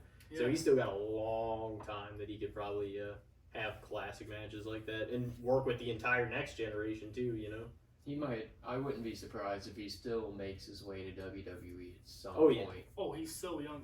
He can definitely find Yeah. his way. It's there. hard to forget, like, it's hard to remember how good he is because he's been doing it, and he was even doing stuff back in, like, 2017, 2018, you know? So is MJF going? I don't know. Tony made it sound like he isn't at the press conference last Yeah. night. Somebody asked about it, and he said, "Oh, we can't wait to have MJF back." So I think they're just tossing the whole contract negotiation thing out the window. I think they gave up. I think, all right, everyone knows he resigned. Although Will and Triple H did have an exchange over the comments made. Did you see that? Yeah, Yeah. me and Elijah were Yeah. talking about it before we started recording again. So what's your opinion there? I think Ospreay had every right to throw a jab back. Now, everyone else making jabs at WWE that are over in AEW, I don't like, but Will Ospreay was just standing up for himself, and what he said was fair He's enough. definitely going to be there for a while. Yeah. But he also got paid to a huge contract, so he's expected to. You got to think. I always say too, like with MJF, you got to think that there's some talent that wants to eventually. They have certain goals, like they want to hold the WWE title, they want to main event to WrestleMania. So Yeah. like you, at some point, regardless of how much you're getting paid or whatever, you would think, unless they're a loyalist to that company, like that's how kind of Sting was, and he just never went until he did. Well, you saw how that turned out. But He came a little late too. I mean, He let's be did. He real. did. He still had a lot of good years in TNA. Whenever he fucking, you know, they were having good matches, but you know, was in front of like 500 people. Yeah, it was in TNA. Kurt Angle said it best. He'd rather have a WrestleMania moment than a Bound for Glory moment. Like, he said he's upset that he didn't. Like, his best matches were in TNA, but he's upset that they weren't in WWE. He still had some classics in WWE though. He It's did. not like he He did. didn't have some damn good matches there. He would have had just a longer career of wrestling those matches. Like that's why he also after Well, the Baron the Corbin drugs. Oh, yeah. The drugs are more important at the Yeah. time. match. Yeah. Kurt Angle. I'm sure they would have loved to have him. They didn't want to lose him. He just said, "Oh, they're gonna we're gonna have to make you go to rehab or do this," and he's just like, "Okay." Well, then he asked for his release. Yeah, he And he, said, it's "I'm not just- going to fucking it rehab." happened like compared to some of the other stuff you hear about though. It happened at the time. Not that we knew all the information we know now, but like it still seemed like his release was kind of quiet. You didn't hear anything about there being a huge issue or anything. Yeah. I mean, it just kept. Not that there wasn't, but like they, you know, I'm sure that's the type of thing he just didn't want out there. So however he did it, it was probably good that he did it. You know, maybe quietly at the time. I don't want to say that either because he obviously needed help for years after that. he was going out there all fucked up and had those TNA matches, and he took all those pills and stuff. Like he went on Rogan and talked about it all. And I mean, I had heard some of the stories already, Yeah. but he's got a great documentary on Peacock. It's called Yeah. Angle. That one was tremendous, and it went deep in his making the Olympics and everything. That was cool because that was so much stuff I would have never seen otherwise. You know? WWE kills it with those documentaries lately. Oh yeah, The Bray Wyatt one. Have you seen that one? I have yet? not. I want to watch I it. need to watch it, but yeah, I've heard it's heavy. It goes over his whole career, but those last 30 minutes where they talk about his health issues and his passing, I shed a tear too. I'm not gonna lie, my eyes got watery. It was crazy. I need to watch that one for sure. But Yeah. they have so many fucking good ones on there. Oh yeah. We all said Fair and Will. Mm. Alrighty. You want to go? Yeah, I know mine. My ruffled Okay. feathers. was Oh, no, my you're good. opinion. Throw it out there. The movie Casino. I've only seen Casino once, actually. I don't think I've actually seen that movie. So people give me grief because I seen it once and I fucking hated it. Like I did not enjoy it one bit, but I also don't like longer, slow-paced movies. You like mafia movies? No. Okay, well, Yeah, that's another huge fucking Well, movie. listen, Yeah. they're usually longer and They slow are. paced. They are. Usually, mob movies are like 3 hours and a lot of dialogue. Did I say mafia? I guess I did. But yeah, mob, like those types of movies. Like Yeah. you don't like Scarface or The Godfather, any of those So type of movies? I haven't seen those, but only because people told me if I didn't. Scarface is fantastic. If I didn't like, I'm looking at the poster right now. I was told if I didn't like Casino, there's a good chance I won't like those, and maybe I should give it another fair chance. But when I watched it, it was just, I don't know, it was just too slow paced and too less of action. Goodfellas, you ever seen that? No, there's a lot of movies I haven't Tremendous. seen, Yeah, that's a pretty good one too. but no. The movie Casino, I watched it because I was going to Vegas, and I was like, oh, I want to watch a movie before I go to Vegas, and then I would say it was. I'd probably say Fair for that one too, because I enjoyed it and I feel like I need to see it more than one time. I just never went back and rewatched it. You remember the start, like the cast? I don't even remember all the De people that were Niro's in in it. that for sure. Yeah. Is Pesci in that one too? I think so. Seems like one he'd be in, but So you hated it, huh? Oh, I hated it. But I also haven't seen it in 5 years. But I just hate slow-paced movies. Like, I went to see Once Upon a Time in Hollywood. oh, Not that was that- fantastic. Not that it was slow-paced or anything. I enjoyed it for, like, what it was. What did he say? He said he fucking hated Once Upon a Time. in No, Hollywood. that's fucked. no. I didn't hate it, but I didn't love it. I enjoyed it, but Casino is Robert De Niro, Joe Pesci, Sharon Stone, Don Rickles, Kevin Pollak, and James Woods. I liked it. I feel like I used to see it more than once, but I would give it a fair just because, like, I enjoyed it and I do want to see it more, but I was paying attention at least 90% of it whenever I watched it before. yeah. But it has a lot of people I like in it too, so I'm like, it's probably worth it's definitely worth at least another viewing or two and kind of see how much. But I don't know, I enjoy all this movie. There's an era, there was like a 6 month to a year period where like I was like enjoying the fuck out of all those mob movies. I was like, man, that was what I wanted to watch. Yeah, I definitely, when I first discovered them at Yeah. the age of like 15, 16, I was like, I gotta see all these motherfuckers. So I just got into it. I've always been more of like, I never got into like action movies or anything. I've always been a strictly just like comedy movie guy. Like I grew up, like my favorite movie growing up was fucking The Hangover. Like I like just comedies. I don't know. I never got into like the fast paced action, just all that stuff either. I watch movies to laugh, not to be entertained, I guess. I don't know. Yeah, I knew it was a Scorsese movie. I'd probably say fair too, just because I'm sure I'd like it, because I like all those kinds of movies. But I could see the argument people could have for mob movies too, because they are very long. And especially in a lot of the cases, like The Godfather, like very dialogue heavy movies, where Mhm. you're just like, if you're not on board 2 hours in, you're like, I'm done with this fucking Yeah, I think that Yeah. movie, I think Casino's like 3 hours. Yeah. Most of them The are. Irishman. I don't know. Did you ever watch The Irishman? No. Oh, it was long as fuck. But That was it almost good. 4 hours, I think. It was like it was like 3.5. Like I don't remember exactly how long it was, but it was. I think it was like 3:32 or something. Scorsese has a problem with that too, where he's just like, oh, every one of my movies we're not gonna cut nothing. If it goes fucking 7.5 James Cameron- hours, it's gonna go that long. James Cameron did the same thing. They tried to get Yeah. him to short the Avatar movies, and it was just like running 3 hours and 12 minutes or something like that. And Scorsese got mad because they put intermission. Theaters pulled an intermission for Killers of the Flower Moon. And I heard that. he, apparently it wasn't run by him, that it wasn't okay to pull an intermission when they did. And he was like pissed at the theaters that did. He's like, well then they can't air the movie anymore.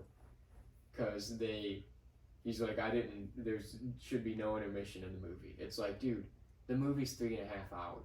People are gonna be getting up and going pee and getting drinks and snacks and stuff during the movie if you don't have an intermission. That's a long fucking movie to not ask people to get up. There is a website, actually, I just heard that there's a website that if you look up a movie on it, it tells you during what scenes you can go to the restroom and you won't miss anything. Which I think is fucking awesome. I think that's my type of website.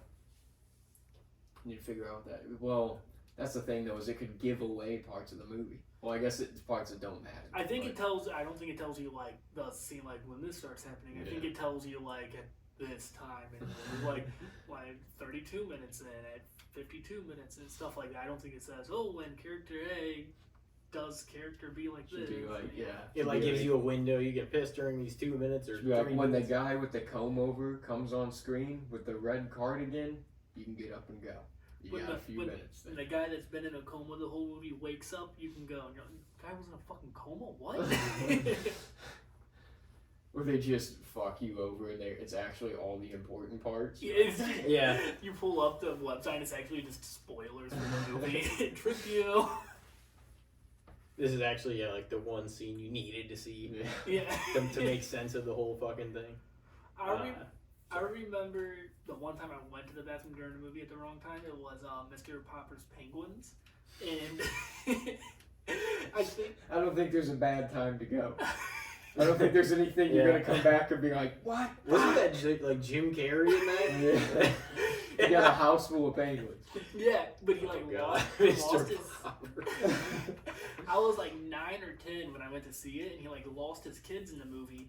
I went to the bathroom. I came back. He had his kids back, and I was like, "Motherfucker! How did he get his kids back? Why did the wife let him get the kids back? What happened here?" Then your parents are like, shh, Yeah, trying to watch it. Yeah. Jesus. if you didn't use the restroom, you would have known. Ain't that right, Jacob? Because you're spending their money and you're not fucking watching the whole damn movie. That's probably what it was. I was just telling Elijah, the last time I went to the fucking movies, I was falling asleep in the theater because we went to see a Pixar movie. That's why when you came down, he made that bold statement about Pixar. Oh, yeah. But, like, I remember it was like a 10-15 show, and then, like, halfway through the movie, I was just... Because now that they have recliners in there and all that, I'm more than happy to take a nap in a movie if I don't like it. Man, I love going to the theater. Oh, yeah. But I usually will go. I'm only going to go if it's a movie I'm interested in seeing. Like, if I'm like, this looks good, or it's like, it's up my alley of things, then I'm like, I'm going. And it's very rare that I go to a movie now and I'm like, that was not great. But it still happens. I think... It's happened a few times with you. A couple M. Night movies, actually. Oh, well, yeah. Old wasn't too bad, but like, No. Glass, what the fuck Dude, people don't know that that's like a series either because they'll watch like Glass randomly and they're like, well, that doesn't make a fucking bit of sense. And blah, blah, blah. It's like, man, like, it's a part of a story. No, it was kind of weird. It was kind of weird. It was. I think the next movie I'm probably going to go to theaters for is the new Deadpool movie. Yeah. It's about Kingdom of the Planet of the Apes. Oh, that's going to be fire. I want to get back to the theaters soon because, like I said, I've only been once or twice in the last handful of years, and it's a good experience going to see a movie that you really want to see in a movie theater rather than like turning it on at home. Like, it just doesn't hit the same as sitting in the theater where, one, you don't have to worry about other people fucking talking like you do at home, And Well, At sometimes home, you don't get sometimes you do, because at a theater, sometimes people can be annoying little bastards. You just- oh, Yeah. I'll be more than happy to shush someone at a theater. Like I don't care. If you're in the theater, shut the fuck up. Oh yeah, no. You gotta be watching the shit, man. Or if you bring your baby in the movie theater, get out of my face. Bro, me and my girlfriend went to Dune Part 2 Oh like no. a month ago, and there was this couple in front of us that came, and I guess it was they decided they wanted to come last minute, or their babysitter dropped out or something. This movie is like a 2-hour and 45-minute sci-fi movie. I don't know how the fuck they thought this was an okay idea. They brought probably like a 6 to 8 month old in the theater with them. They're just like bouncing. I'm like, there's no way this is gonna work. And within like 5 minutes of the movie starting, the baby started crying, and they just packed up their shit and left. I was like, why would you attempt that? They tried. They tried. It's, Would it have been worse though if they had just kept it in there for a while and I mean, yeah, you know it would have ruined the whole movie. Everybody in there would have been. but they pissed. know. That's probably why they're like, we gotta go. They know everyone in there hates them. Because people would have been like, you guys gotta get the fuck out of here. There's only Because it was like IMAX, and it was like the week that Dune came out, so it was packed in there Yeah. too. There's only been one time where I was like an annoying movie theater guy, and it was to see Night School with Kevin Hart. But like, I have a reasoning for it. The girl next to me laughed at my first joke, and I was like, all right, well, if I'm fucking popping her, I'm Oh gonna no, this is the girl in D11 or whatever the fuck story. D7. Oh, D7. But like that, like I got into the theater and like I popped her one time was a joke, and I was like, all right. So like throughout the movie, I kept on making like small jokes, but like I wasn't like yelling them, and because everyone would be laughing when I'd make them. Well, there was like one point where Kevin Hart did something stupid, and I said, "Oh, what a fucking idiot!" And the theater was quiet when I said it, and I was like, "That's fucking awkward." And the girl next to me is hysterically laughing loud as fuck, and I'm like, "Well, now I feel like an even bigger dick because now I just yelled something. She's the only person laughing in here." And then the story goes, I went to get her number, and I fucking turned around and she was gone, and made a Facebook post asking if somebody could help me find the girl in D7 at Marcus Theaters on this date at this time for this movie, and it got like 500 shares on Facebook. Fucking Jerry Springer's like producer shared it, and I like hit her up and I was like, "You want to help me out?" She's like, "I'm not having you on my show to find this woman." And I was like, "Okay, well, don't share my post then." But yeah, that's the only time I've been like a movie theater prick. I learned my lesson. Don't fall in love with the girl next to you at the movie theater. Especially, I love how you would think somebody would know who was sitting in that seat. I Well, wonder if she remembers what seat. she was in. Somebody would have to be in that theater too to be like, oh yeah, I knew. That's you got quite a bit of fucking support though on that 500 Well, people. my idea was like she'd be like, "Oh, I was in seat D7. The Yeah. guy next to me was funny. I should give him a shot." And like I got like it started getting shared in like Wisconsin and stuff. I'm like, all right, she's not out there, guys. Quit sharing it. And like I had a few people hit me up and they're like, "Oh, I think I'm the girl that was next to you." I'm like, "Oh, really? What movie did you see and like what time?" And they're like, "Oh, I seen this movie at a totally different time." I'm like, "Then it wasn't fucking you. It wasn't you." I'm like, what are we doing here? Wait, no, that was like that blew up. Like it was crazy how many people started sharing it because I made it as a joke and I woke up and it was at like 200 shares and I was like, "Oh fuck me!" They're trying to help you. Because I was gonna delete it in the morning. I was embarrassed by it, and then I woke up and I'm like, "Well, fuck it, we're gonna run with it." And then like to this day, people bring it up to me. Like they're like, "Oh, the girl in D7, remember her?" I'm like, "All right, guys, it's not funny no more." Like I still think about her. Like I'm on a date with a girl, and they're like, "Oh, this is the girl from D7." I'm like, Would you say you said fair? Yeah. All right, I'll throw mine out there. And we talked a little bit about this, I guess, off air earlier, but I'll bring it back up. So my topic's just gonna be, you know, obviously you guys just saw an AEW show. We love to support the big promotions, obviously, as well, and like you want wrestling to do well and people to get paid because it's a fucking work of art, you know. But outside of those, the major ones like that, what do you guys think of supporting local wrestling promotions? I said, Overrated, underrated, or fair? fair because it gets me paid. True. It does, and like that's what's wild is because I was like, I didn't actually know the story about you like getting you said like last June. You've been doing it? Yeah, last June. Yeah. What kind of work have you been doing for like WrestleMax?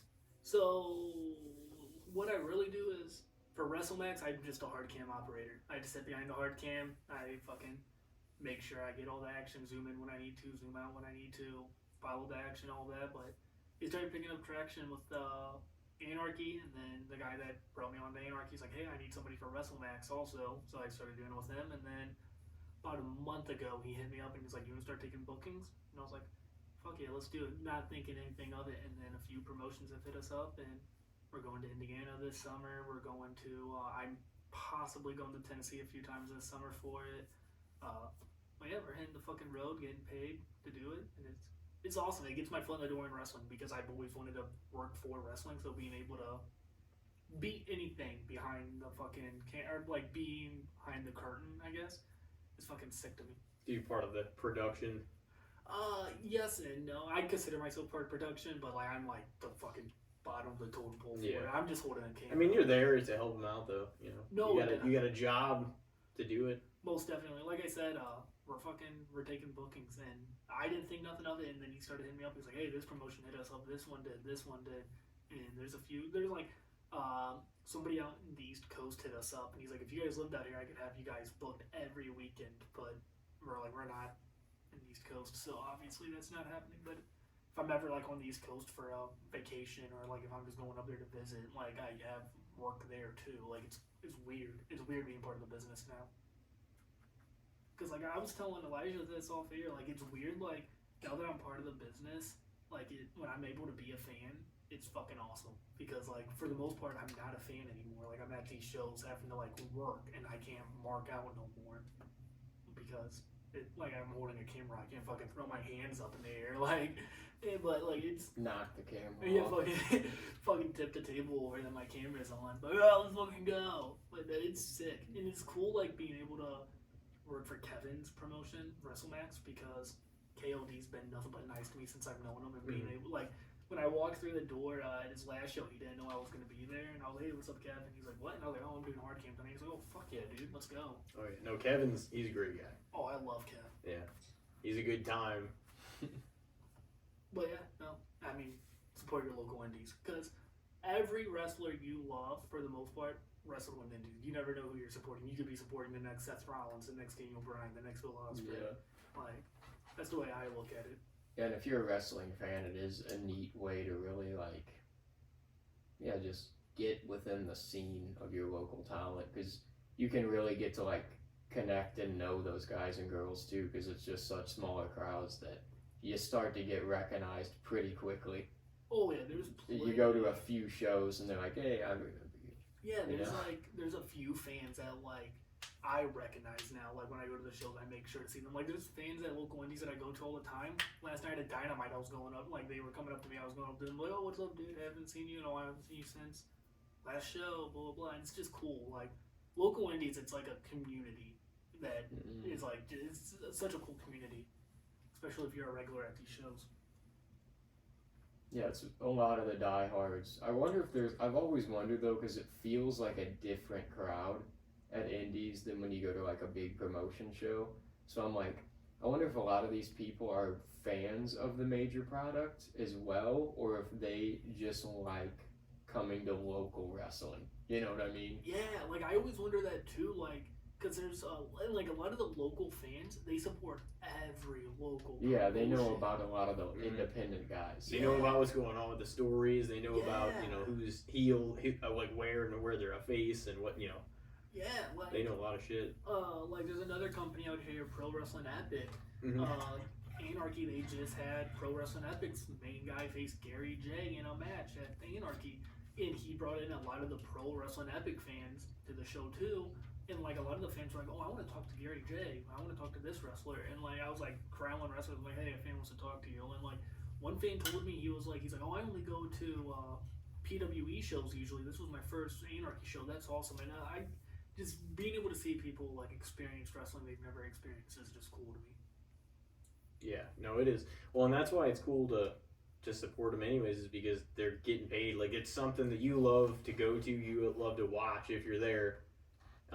guess there are people that just go to them because they think it's gonna be interesting, but like actual wrestling fans, you're like, they're doing the thing that you love to see them do live, you know, in hopes that obviously they can take it further and whatnot. So it's like, I don't know, it's cool to support like those ones, and that's how a lot of people are getting developed now, anyways, because a lot of the indie guys and girls, like, they're going, if they do get hired on, like, you know, if they do get fucking pulled up or whatever to like NXT before they make the main roster, they'll like have them all, even though they've been in the business for a long time, they have them all work there so they can learn like the WWE style of wrestling.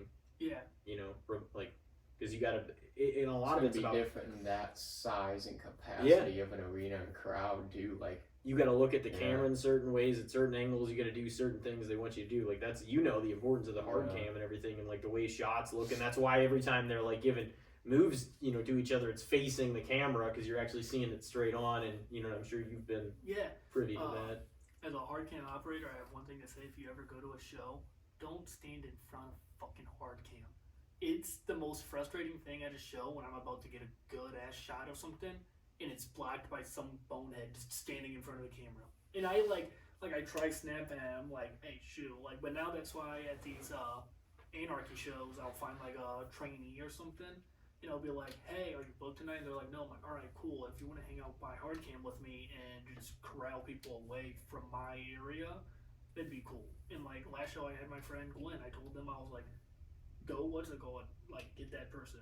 And like there was a few times because fans will just stand there, or like during the main event, a kid was standing on a chair right in dead center of hard cam, and all I could see was his back. And I was like, my friend walked away, so I couldn't tell them to shoo the kid away. And I'm like looking around, like trying to figure it out. It's just aggravating, like being in front, like having somebody in front of your camera. And like for the most part, they don't know, so I don't catch an attitude with them because they don't know for the most part. Or like sometimes, like most people will duck, but for the most part, they don't know there's a camera right there recording the action. yeah, they like it that way. Keep it kind of discreet in the background, you know. Yeah, no, definitely. Most of the time, people aren't going to be dicks and be like, "Oh shit." They, you know, it's going to be an honest action. A lot of times, the people aren't going to be like, "Well, I'm comfortable here, man." Yeah, You know? exactly. Like at Anarchy, we're behind the crowd, behind the merch tables and all that. So like every now and then there will be people like buying merch and they'll be in front of the camera and I'll be like, "Hey, you fucking buy merch somewhere else." Like I would just like I had to adjust the camera above them and all that. But Yeah.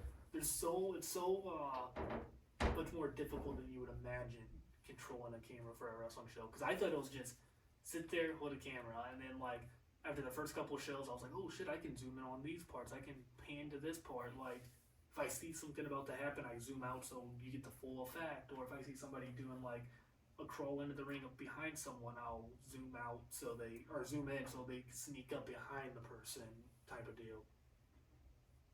But yeah. No, it seems like it'd be a lot more complex than you'd think. Like you can think, oh, it's just doing the camera work and stuff like that, but then you realize it's actually a process to like go over there and, you know, because that's like the main picture of what people that tune in like are gonna see and whatnot. And like that's the, you know, that's definitely one like a job that needs somebody at Yeah, all it's an times to important be on one it. for a wrestling show. Oh yeah, for sure. And that's what my friend Tommy was telling me. He's like, it's not a hard job, but it's not an easy job. And he's like, but with you being a wrestling fan, you're gonna understand like better on how to do it since you watch wrestling. You got know. that instinct. Yeah, like because like I know like whenever I see a wrestler going for a move, I'm like, oh, they're gonna do this, so let me pan over to this side so I can fucking have it ready. Like it's real fucking fun though being part of the shows. It's very odd hearing people like that I grew up watching call my name, like Gary J calling me Squints all the time. Like Gary J, like he'll text me randomly. He'll be like, hey, did you watch that Undertaker match I told you to watch last week? Because he'll sit there and he'll tell me to watch early '90s Undertaker all day before the show. He'll be like, you can watch Undertaker versus Shawn Michaels at this pay-per-view. Shawn Michaels versus Diesel at No Good Friend or Good Friends Better Enemies in Your House '96. I'm like, all right, yeah. And then like after the show, he'll text me a few days later. Did you watch that match? I'm like, yes, Gary, I watched that match. He loves '90s like WWF. Oh yeah, that's his heyday. Yeah. But like he'll sit there and he'll talk your ear off about it, and I love it. Gary J's the fucking man.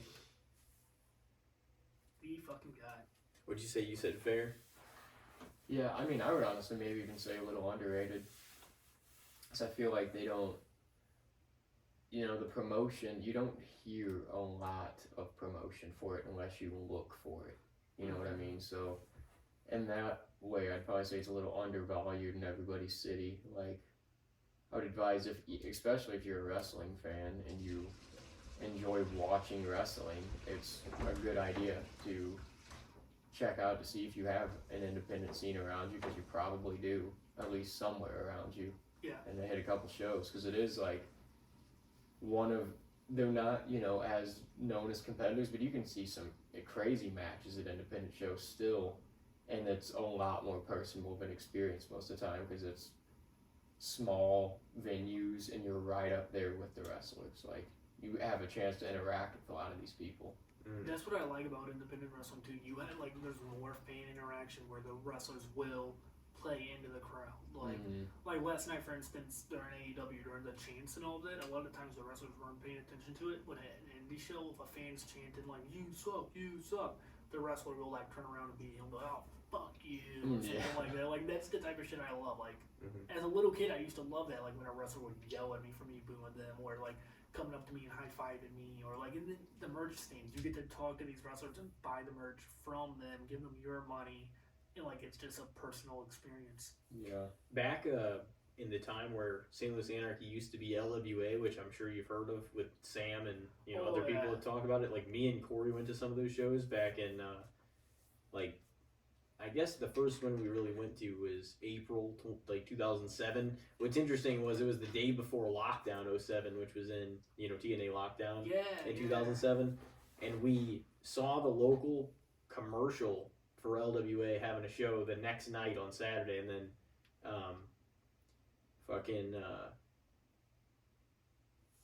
like basically what happened was the night before like lockdown, we're just like, oh fuck, we got some free time, like we were going over there for the weekend. And then, out of all times, like we could have, I mean, I guess we usually did watch SmackDown and stuff because that was like what was on where we go over to our dad's. But like we just so happened to be paying attention, and that was the weekend we were seeing lockdown. I'm like, oh man, we've never been to a show like that. And it was at like a bingo hall, like the old LWA, and like Matt Jackson, he was there, and fucking Adam Raw, and like Dorian Victor and. The Motor City Machine Guns came that year too and wrestled Jeremy Wyatt and I don't know if it was Dingo or if it was one of the other, or if it was Pierre. I'm trying to think of who it was like the Submission Squad way back then. But that was awesome. Like, what I wanted to say about the room though, it was like an old, it was a bingo hall. Like, it was a small place. There's only about 100 people there, but man, because it was such a small building. Whenever the fans got rowdy, it felt like you felt the energy of it. And like oh man, like that was so much fun back then because like it felt. I mean, I was only like 11 when we went to that, and like it had such an impact on me because the energy of the crowd and like people were cussing and saying stuff, and it was like, oh fuck, like this. It felt just surreal because you were there live and it was that up close and personal. It wasn't like behind, And I'm not taking anything away from like AEW or WWE. I mean, we know them, we love them. They have great matches and stories and shit, but it's like it doesn't feel as personable in a way because you're not up that close. You know what I mean? You're not really like necessarily interacting with some of that. I mean, because whenever you're on TV for one of the big promotions, they're showing it so that millions of people can consume it a certain way. Like it's not supposed to be as, you know what I mean? It's presented very professionally, whereas opposed to, you feel like these people at, obviously the local shows and stuff after a while. So it's a lot different, but you can meet some great people through wrestling as well, Oh, dude, like I've met some of my like best friends through wrestling, like just online. Like my best friend Cody, he lives out in fucking Maryland. If it wasn't for wrestling, I wouldn't know him. Like I fucking hate putting him over, but he's my best fucking friend. Like me and him met through Twitter. I've actually flown out to New Jersey with him or to meet him because he was on his show out there. I'm like, fuck it, let me just fly out there support your show that you're on, and like I don't know. And then I get my friend Alex, who I met through Twitter, who lives in Chicago, and I've met him a few times. Like it's just meeting people through wrestling is just a different type of meeting people. Like it's just I don't know. Who's up next? You? Yep. Alrighty, take it away. Well, this is gonna send us in a completely different direction. It's alright, mine would do. Pretty sure mine will also. I've had a lot of reminiscing going on. Like, I feel like last episode I brought up dodgeball. Kind of just been thinking about like old school shit that we did or had to do. And it got me thinking of, because it was around this era, a little bit before the end of the year, maybe like March, April era, when we used to do map testing every year. Did you ever have map testing, Jake? Yeah, from the look on his face, he did. I honestly, dude, they tried to treat it like it was this like stressful time of the year where they're like, this is like little kids' ACT, finals. yeah. Like, you got, like, this is a big deal for you. And but in reality, it didn't count as a grade. It only counted for the school's grade. Really, it wasn't a grade for any student. And between sections you would test, you were chilling. Like, I remember we literally would watch movies. They would reel in the TV cart after we were done with like the English section, and we would watch a movie for like an hour, and then we would do the next. Dude, I loved map testing days. I was like, these are like free days. Like, Yeah. I'm gonna do okay on these tests, but even if I don't, it doesn't matter. And this is all we're doing all day. It's funny you say they built in the TV because that was right before me, because I grew up in the smartboard era where we just pulled the movies up on the smartboard, or some of our teachers would have a projector where they would just pull down tearing down the set, pull down the projector screen and just show a movie through the projector. But yeah, no, map testing, it's funny because my stepmom's a teacher now and it stresses her out because it fucking matters more to her and her job than it does fucking kids. Yeah, that's the thing. The teacher is the one that is always going to be the affected one by it. Yeah, because I think it determines how well the schools are teaching and all that. Yeah, And, like, and it also, like, I think it could affect their funding and Yeah. stuff like that. So it's kind of like, it is a big deal for the school district. Yeah. But like, the individual student, the only thing it's like, if you like your teacher, then you want to do good for him. And like looking back, I'm kind of a dick because I didn't try on map testing because I knew it didn't count as my grade. But looking back, man, I'm like, I might have fucked over my school a little bit. I'm just fucking sitting there. I'm just crossing. You're like, I could have went to a better school if I Yeah. would have tried on that map testing. But yeah, no, dude. But yeah, map testing, like we used to, in between sections, we would have like recess, like an extra fucking 30 minutes of recess. I'm like, I get to play fucking tag for 30 You'd be more out minutes? for an hour. There's like an hour recess because they did. I always remember they did make it extended recess because they're like, oh, the kids need a little more exercise and stretch their legs time because it's testing day. So like they're just testing all day. So we need to. Yeah, we got so many more privileges during map testing days. It was just. Do you remember if your grade or your lunch like session or whatever was good enough? You would get like 30 minutes, or like not 30, but it would be like 10 or 15 minutes extra recess that day. You'd be like, all right, well, you guys were good during lunch. We'll give you 15 more minutes on the playground. Yeah, I don't think they did that for us. We Oh, always not really. It was a flat 25. You're back inside. Looking back, Yeah. dude, having these kids eat that lunch food and then just go outside and run around was a disaster. Like that could have been important. That could have been important. Everybody barfing up Yeah. corn dogs and Yeah, shit all just- over the place. Alright, time to go run around! Yeah, no, You guys got a bunch of mashed potatoes, cheeseburgers, and chocolate milk in there. Just dude, run some laps. dude. That's how it was. Alright, Yeah, we're gonna you- run the you mile had- today. You had gym. Like back whenever it was like junior high and high school and we started having actual periods, like if you had gym like 5th hour, oh, you were fucked. Because you had like lunch and then gym. I always manipulated my schedule as the counselor to where I would have gym before lunch because I would have gym class and then I would go to lunch or whatever, and I'd have it set up like that because, like, one, I'm not fucking having lunch and then doing gym class on a full stomach, but also, like, after all that exhausting fucking running around and all that, just having a little fucking snacks before going to class, your next period. Like, Yeah. Which Yeah, it's also- always nice to have it right before. I Because feel, then you work up your appetite. I also feel like they didn't give you enough time during lunch either. Oh yeah, no, that's for damn sure. And Yeah, 'cause- there should have never been some stupid ass stoplight in the fucking lunchroom Bro, telling you whenever you go to red that it's too long or it's too fucking noisy in the Yeah. lunchroom. everybody's because got to shut up now. It fucked our lunches up, man. We couldn't even talk at lunch. Are you kidding me? Bro, That's fucking. I when feel you like get it out. your personal time for lunch shouldn't have started until you sat down in the seat with your tray. Because standing in line for 10 minutes to get your lunch when you have 25 minutes or whatever, it's like, well, I'm fucked. I got a whole meal here. I gotta be in class in 15 minutes. Scarfing it down real quick. Have to go to fucking science class and you're about to puke because you scarfed down a pizza and room temperature chocolate milk too fast. My God. I remember at Northwest, like, I would have, like, one of my classes would be on the complete opposite side of lunch. And I remember that teacher used to let us leave, like, 2 or 3 minutes, sometimes 5 minutes early to get to the cafeteria because he knew we'd be fucked if we got to the cafeteria right when the bell rang, have to wait in line, sit down, eat for 5 minutes, and maybe get to talk to your friends. Like, I don't know. The way they time shit out in school is stupid.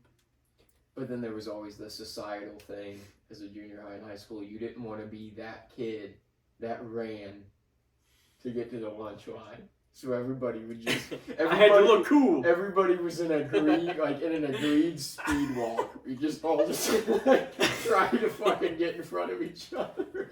Just like herding cattle. I remember we had one kid that used to do that sprint to lunch. Oh, like, yeah. as soon as that bell rang, The Naruto fucking run. he'd somehow be the first one in line every day, and you're like, God damn, how did Mike get there that fast? And we're coming from the same class. Like, They were lining up for that Crispito though, man. They were fucking all in dick. Dude, that Crispito was fire though. I don't give a fuck. Left a red fucking grease streak on the plate. Oh, yeah. Shit was good though. Oh yeah. Northwest, they had like 5 or 6 different lunch options every day. Like, they had one line that was just cheeseburgers and chicken sandwiches, one line that was like the special lunch that day, one line that was pizza, and then they had a salad and sandwich room, and then they had like the a la carte where you could get like your chicken strips or your Bosco sticks and all that you had to pay extra for. But like, those fucking chicken strips, you would get them and you'd take a bite out of them and they would just be sitting in that heat lamp all fucking day, dude. And it was just, you're like, it's like eating beef jerky. Yeah, school lunch, man, it was good. I'm just Some eras of it was. Some of the stuff that we had was actually pretty fun. What'd you think of the pizza? Dude, the rectangle pizza. It got way worse after they went in there and tried to make them healthier. It was cardboard with some Bro. pepperonis on it. Bro, the rectangle pizza though was pretty good, but I've been like, that's the only place I've ever seen pizza cut like that, and I'll never see it cut like that again. What the fuck was that cut job? Did this shit come in as a big ass square? It sure and as they hell. just- It sure as hell wasn't rectangles. cut by the pizza cutting outlaws. Oh fuck no. It was like fucking those party pizzas that Tostitos makes or whatever, but they were just miniature. Yeah. But my aunt, she was a lunch lady at my high school, and it fucking rolled because I had the third lunch period, the last one of the day, and she would come to my table with a tray full of cheeseburgers, and she would just fucking toss them to the kids like it was a fucking, like, Fred Bird tossing his shirts at the Cardinals game, dude. Everyone's jumping up trying to grab them, and she would, like, make sure I got 2 or 3 extra ones, but, alright. Or she'd take the burgers home. She would make... She's just like, it's the fucking Burger Queen just coming back out again. Everyone's like, your name's fucking awesome, dude. She's just fucking launching them. Kids are jumping up for them. It was awesome. It's hard to think about like lunch and like lunch ladies and all that shit without thinking about like that scene in Billy Madison where she's just like, I made them extra sloppy for you. Just like mashes the sloppy joes. Puts like 4 of them on somebody's plate, just smashes them with the spatula. Is it, Yeah. is Hey it- man, I'll take no lunch lady disparaging on this podcast. My mom's No, a lunch lady. No, I always think of that Finance scene. one. Remember, yeah, I always remember that fucking scene because she just smashed, Yeah, she delivered was a them and memorable smashed lunch lady. them. Oh yeah, It's no, that Adam shit was Sandler funny. had like an infatuation with lunch ladies though, because he did a song about I one. won't take any lunch ladies slurring. Oh shit. Oh my they're, god. they're the unsung heroes of the day when you're at school. Oh, They're, like them and the janitors get like not much respect, but if it wasn't for them, that school would be a pile of shit. It's crazy because like they have to get stuff prepared in the morning and everything, but like it's their show during like lunchtime. They gotta go. They gotta Oh, put yeah. shit up. They gotta be fast. That 35 minutes, that 25 minutes, you gotta in be. the morning, dude. They're prepping for fucking 3.5, 4 hours just for hordes of kids to come in for an hour and a half. Yeah. A lunch, B lunch, C lunch. You had to really split that up though, because there was a fuckload of people out there. I wish my work had lunch breaks like that. Like I wish being an adult you had like lunch breaks at work. Like you do, but I wish you just went to a line and somebody made. You hadn't, yeah. I mean, but now yeah. you have to fucking either. we still get a lunch break, but yeah, if you have like an 8-hour workday, it would be neat if they gave you like a 20-minute recess. Yeah. During your shift, you just go chill in the lot. And you guys could bring wiffle balls or whatever if you want. I don't care. I show up to Sugar Fire and I just have a wiffle ball and a wiffle ball bat. I'm like, what do you guys think? We get a tournament going later during slow period? I got a kickball today. No, I mean, like, it's cool, like, having, like, a break at work, but it just does not hit the same as having, like, a recess in school, dude. Like, yeah. I mean, I kind of enjoy the break, though, as an adult, because I don't want anybody fucking with me on my break. No, like, I don't either. Like, with recess, it was fun to, like, hang out, because that was your time to get to actually spend time and, like, chill and hang out with your friends and do fun shit. You couldn't do that during school. But, like, at work, whenever I have my 20-30 minutes to chill, I don't want to be fucked with by everybody else during that period. I know it sounds bad, but I really don't even want to be talked to. I want to watch whatever podcast I'm watching or listening to, and I want to zone in and I want to eat my food like at my pace without any pressure. So I'm like, I honestly prefer.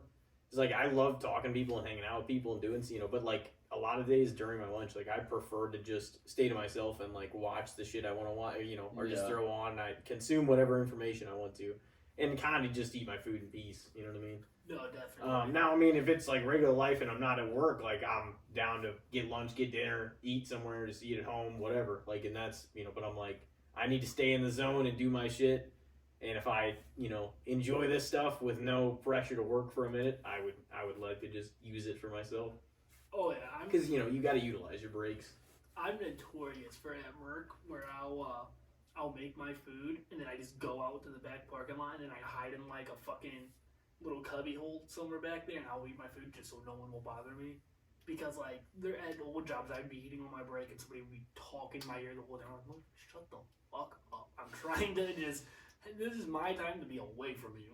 Do not come to me. Dude, yeah, at Target, whenever I worked there, they have a big break room in the back with the time clocks and stuff. Yeah.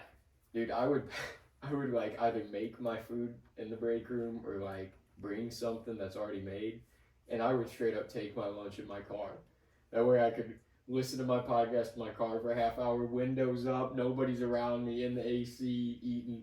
People would even comment, they're like, you just disappear when it's your break. I'm like, yeah. A lot of people do that, I'm actually. trying to get the fuck away for a minute. Like, there's certain people that, wherever, like, you just don't see in the fucking, in, like, the lunch area, the break room, whatever, like, never. Like, they just go somewhere else, I usually would hang out sometimes if it was, like, pouring rain and I didn't want to trudge to the car. But otherwise, I'm like, I'm not spending my break in the place that I gotta work.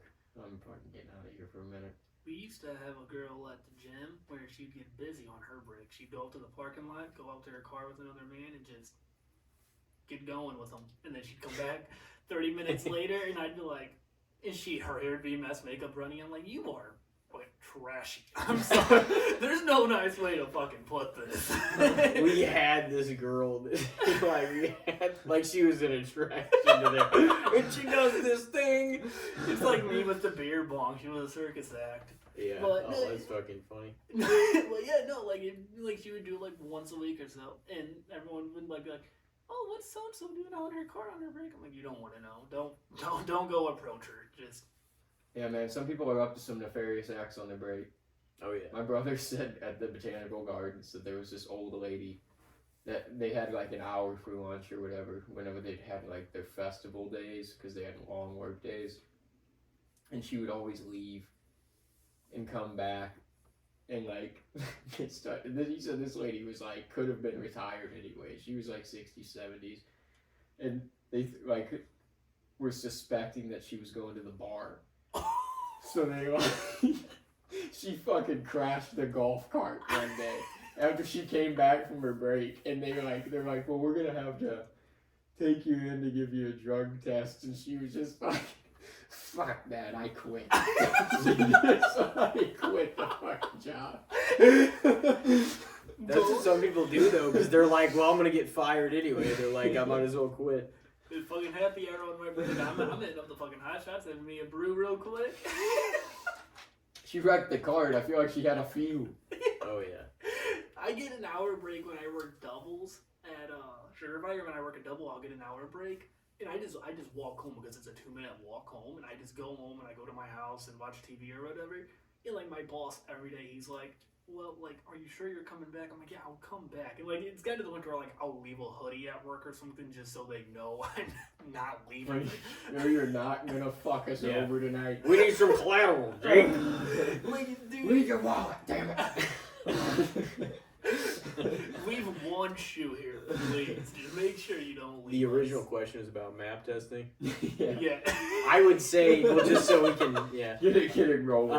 I would say fair because a lot of people did question it, shit on it. It didn't bug me because I knew that Bro, it was going to be a 3 little, days, bro. yeah, it was going to be a little different. Like they were always a little nicer to you during the parts of the other parts of the day when we map tested because they're like, all right, well, you guys did It's a that. big testing Thank you, day yeah, for thank you for guys. doing that. And they would give you the rest of the parts of your day would be like more free during a normal day. Like you would get feel. movies, Oh, yeah. longer recess. Oh yeah, like it's all- snacks and shit.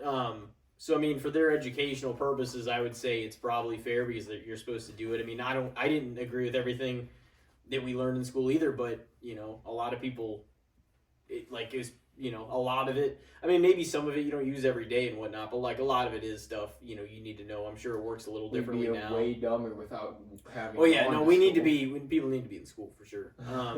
But there was also a lot of people that hated it, so I don't see a lot of people sticking up for it or anything either. So I would probably say fair. Dude, yeah, I feel like I'm one Yeah. of the few that actually always enjoyed map testing. I like look forward to it because I'm like, it's not counting, it's not gonna dock my grade. No worries about presentations or anything like that. You're at your own desk, working on a test that doesn't really matter at the end of the day, and then you're doing fun shit when you're not testing.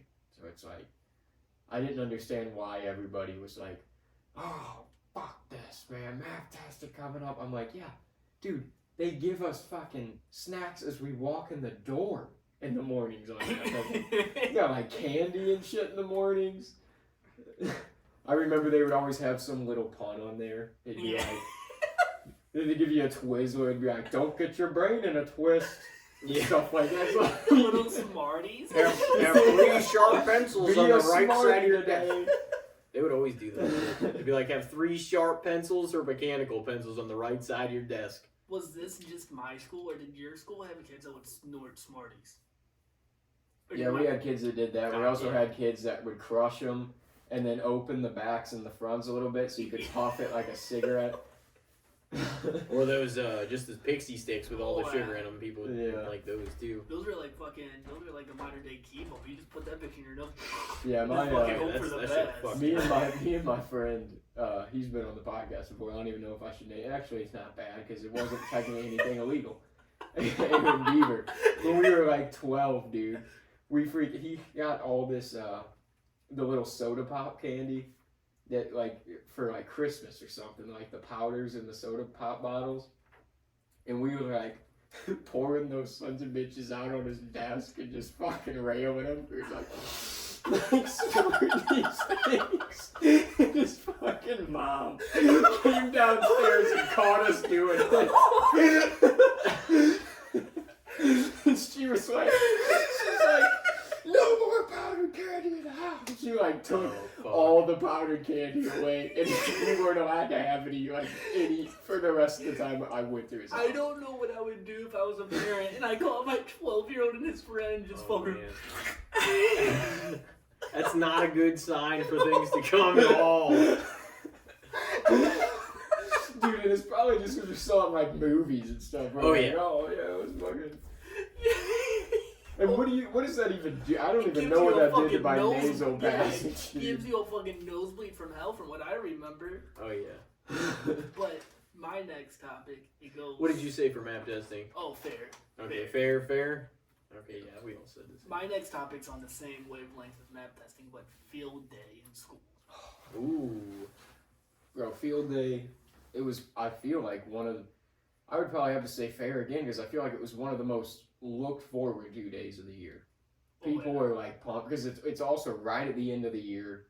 You're really winding down, you're damn near on summer break, and you're literally outside eating snow cones and hanging out all day. Yeah, that was a fun time.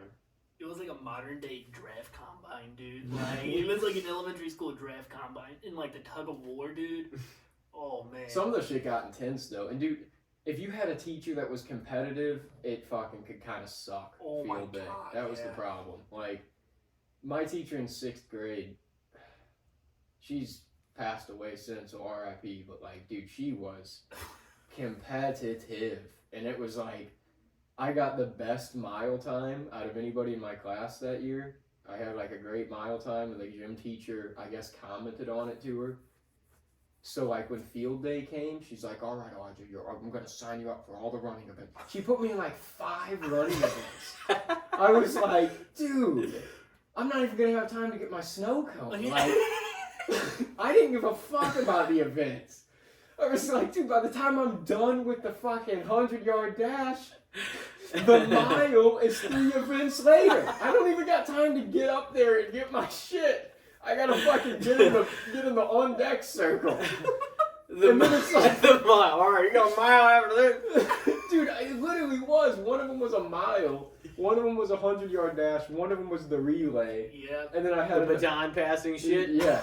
And then I had Oh, God. another one too, and I was like, I at one point I was like, I gotta get out of one of these. I think Aaron took my 2-lap. Because I was like, I'm not doing a fucking mile and a 2-lap. There is no way in hell. He just put on a hat and he's like, all right. Elijah. I remember, like in like 4th grade, my bus driver, he was taking us because we would get taken from like elementary school to the high school for it, and our whole class is on the bus. And he's like, "I got a song for you guys." And he played American Pie. I forgot who it's by, but my like he's like, "Get riled up, kids. We're gonna have a good day." It's like, this song don't rile me the fuck up, man. I'm like, they're on fucking Real American or something. God damn. This song, Real American. Yeah, this song makes me want to drink a beer on a riverbank. This Yeah. song doesn't fire me up. I remember some of those events. They were like, you get, like, what were the bags that you could get in the, what the hell was that? Oh, the potato sack. Yeah, the potato sack Oh, the race sack or whatever. race, The sack- yeah. Remember the wheelbarrow where you and a Yeah. partner? They also had the balloon toss. Yeah, the was one balloon of them. toss and the fucking tug of Yeah, dude, war I was a never got great those time. fun ones. I never got the balloon toss. Tug of war was great.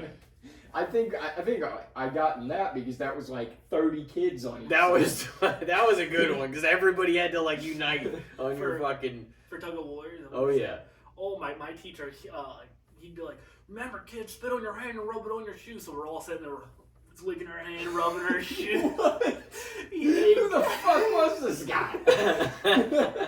Who the hell? What kind of advice? Hey, I'm gonna tell a bunch of 10-year-olds, spit on your hands and rub them on the shoe. They'd fire that dude now. They'd be like, that is not COVID regulation, sir. Oh. You're yeah. fired. It was the cause traction, I guess, have our feet stick, and we ended up fucking losing because our feet were slipping the whole fucking time. If you're on a field, it's not the gonna nap- work that way. You just Maybe fucking if lay you're it on on the there. gym floor. My favorite was the fucking the wheelbarrow one where you'd like have to carry your friend's Oh, legs and yeah. they'd have to crawl and you'd have to pick up the speed with them or whatever. It was always a train wreck. There was kids flipping over each other and Kids, shit. yeah, that's the quickest way to cause a face plant. Yeah, quickest way to break a kid's neck on accident. Or a 3-legged race. That one fucking sucked. That one was horrible. Yeah, dude, there was a lot of random events. They had your classic, like, track events, but then there was also just a bunch of Dude, I thought that, yeah, the mile was fucked up. Having fucking 12-year-olds out there running the mile on Again. field day, nobody wants to do that. I think everybody that was running the race with me was like, this fucking sucks. You guys Taking one on the team, you have somebody on the class has to do the mile. It's like, oh fuck. They were like, hey man, just think, once we're done with this, we get a Tiger's Blood snow cone. And You Elijah's just like, gotta no, get I the- don't. I don't fucking get one. I got the relay. You get home and your mom how was field day, honey? And you just fucking give me a fucking beer. Dude, I think that I didn't finish first in any of them. I finished like second and third in a couple events, and then fourth in one. And I remember my teacher even being like a little disappointed. And I'm like, bitch, this is field day for one. For two, you put me in 4 fucking running events, and you want me to still compete at the top brass? There's no fucking way. Well, Mike said that. He used to be like, you better come home with fucking blue ribbons. Nothing but blue Oh fucking. my He did me God. like a pre-game fucking speech in the house, like we're in game 7 of the World Series. Just fucking. Before field day? Yeah! Like that. This is 4th grade field It's day. overkill. And I'm just sitting there, I'm like, okay, blue ribbons. Remember, blue ribbons. You come home with 3 blue ribbons, we'll take you out to dinner tonight. I'm like, fuck, man, I don't even know if I'm in 3 fucking events today. You know? You're like, hey, Jimmy, give me your event. Give me the blue toss. Go, I need Just to McDonald's erase your tonight. I name need... off. Just sneak over and grab an extra ribbon. I'm giving the fucking class a pregame speech for Tug of War. If we win this, I get fucking dinner tonight, kid. I get dinner at 9, boys. Remember that. I would say probably. Damn, I hate to. Yeah, I do think it was looked forward to. The vibe of that day was always just cool though, because you knew it was. It was like, all right, we come back, we do. There's like maybe 3 or 4 days left before like what usually would be like field day or whatever. That's like about it. So it's like still got a little bit more, but you're like fucking end of the week. Like I'll be out for the summer. It's like goddamn, So it almost makes you want to soak it in a little bit more. So it was kind of fun, but that shit was ridiculous. Whenever you felt compelled to, I get being like, oh, everybody's got to at least compete in one. You can watch some of the others, whatever. But like some people were put in like a fuckload, and like I would just try to be in like 2 or 3. I know that I did the 1 lap at least once, probably another like one of those dashes. I definitely didn't win any of them. I mean, I didn't get like last, but I definitely did not win. I don't think I won the 1 lap. I remember doing that a few years. But I don't know. It was kind of fun in ways because it was like right towards the tail end, Yeah. Yeah, I mean it definitely had a cool vibe to it, It did. because of that. Because you're like there was usually like a week left of school when field day happened. I'd probably give that a fair though. That like the 5th grade one hit different because right after that you're going to middle school. All of this fun shit's going. You're going. Oh, to, yeah. Like I don't know. Like that the end of 5th grade year was crazy because you're like, holy shit, I'm going into middle school, and you like at that time you thought that was 6th for us. I remember feeling that too, just being like, it's no more like one classroom, no more field day. Like I went to the to the junior high a couple times before the year started, even to like practice putting my combination in my locker and like getting the halls down because I'm like, I got You gotta 7 navigate. periods I gotta get to. Oh yeah, you gotta navigate your way around and get all the right books to the right classes and shit. Oh my god. And you had like fucking 4 minutes to do it. Oh yeah, that it was didn't give crazy. you nothing, dude. Dude, Northwest High School is fucking massive, dude. And I remember, like, some of my classes would be on opposite sides of the school, and then my girlfriend would be like, well, you have to walk me to my class. But I can't afford any more tardies. You're on your own that one. Fucking tardy, man. Yeah, I used to hate that too. Like, Tardy. it would Marking you paranoid down. me. It would paranoid me too. I'd be like, dude, fuck. Like when you looked up and you saw that it was literally the 1 minute before the bell was gonna ring and the halls were empty, and you're like, God damn it, I gotta get there, bro. So like, whenever you'd fuck up your combination a few times, you'd be like, "Fuck!" I'm leaving it. You wanted to talk, but you couldn't stop too long because Yeah. you're like, I had to fucking make it. But you don't want to look like the guy that's got to make it That really was a quick. bummer. But you're like, fuck, I gotta make it. Yeah, I that's can't the be thing. fucked You with couldn't too be- much. I You gotta didn't- fucking You go. can't be the guy running. No. That was always the rule of the hallway etiquette. Is you don't want to be Yeah. like, it's the embarrassing to be the person running. I had a friend's mom who was one of the class principals, luckily. And if I knew I was going to be late, I would just sneak in her office real quick and be like, can you write me a tardy slip, please? And she'd be like, yeah, sure. Ooh. And I'd be able to get the class free, and I'd be like, all right, there we go. But, yeah, no, fucking having to sprint across those schools, and especially with how populated Northwest was, you're, like, fighting through people, because we held, like, I want to say 2,000 kids my senior year was, like, how many kids were in the actual school. Like, and it's such a tight fucking building, too. It sucked. What would you say on field day? Fair. Fair. Oh yeah. I got one left. One more. Mine is kind of fucking out there too, but I was like, I don't think we've ever done it, so I might as well just throw it out there. What do you guys think? You guys both got mustaches, beards. What do you guys think of facial hair? Overrated, underrated, or fair? I like it when my girlfriend doesn't have one. Oh, that I'm sure everybody can agree with. Yeah, I would imagine most people would agree. I don't. It is kind of a divisive topic, surprisingly. Like some people are really like. Some dudes are like, you gotta have a beard, man.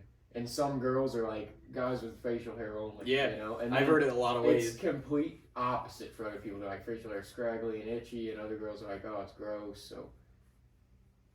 Yeah, it's hard to even like kind of pick up the spectrum of what the overall opinion of facial hair would be. Mm-hmm. For me personally, I like to have it because it ages me. Like, Yeah. without my facial hair, I'd look way younger. So I'm just like, you know, it works for me. But, and I mean, if I didn't have facial hair and I didn't for a while, it would look normal again.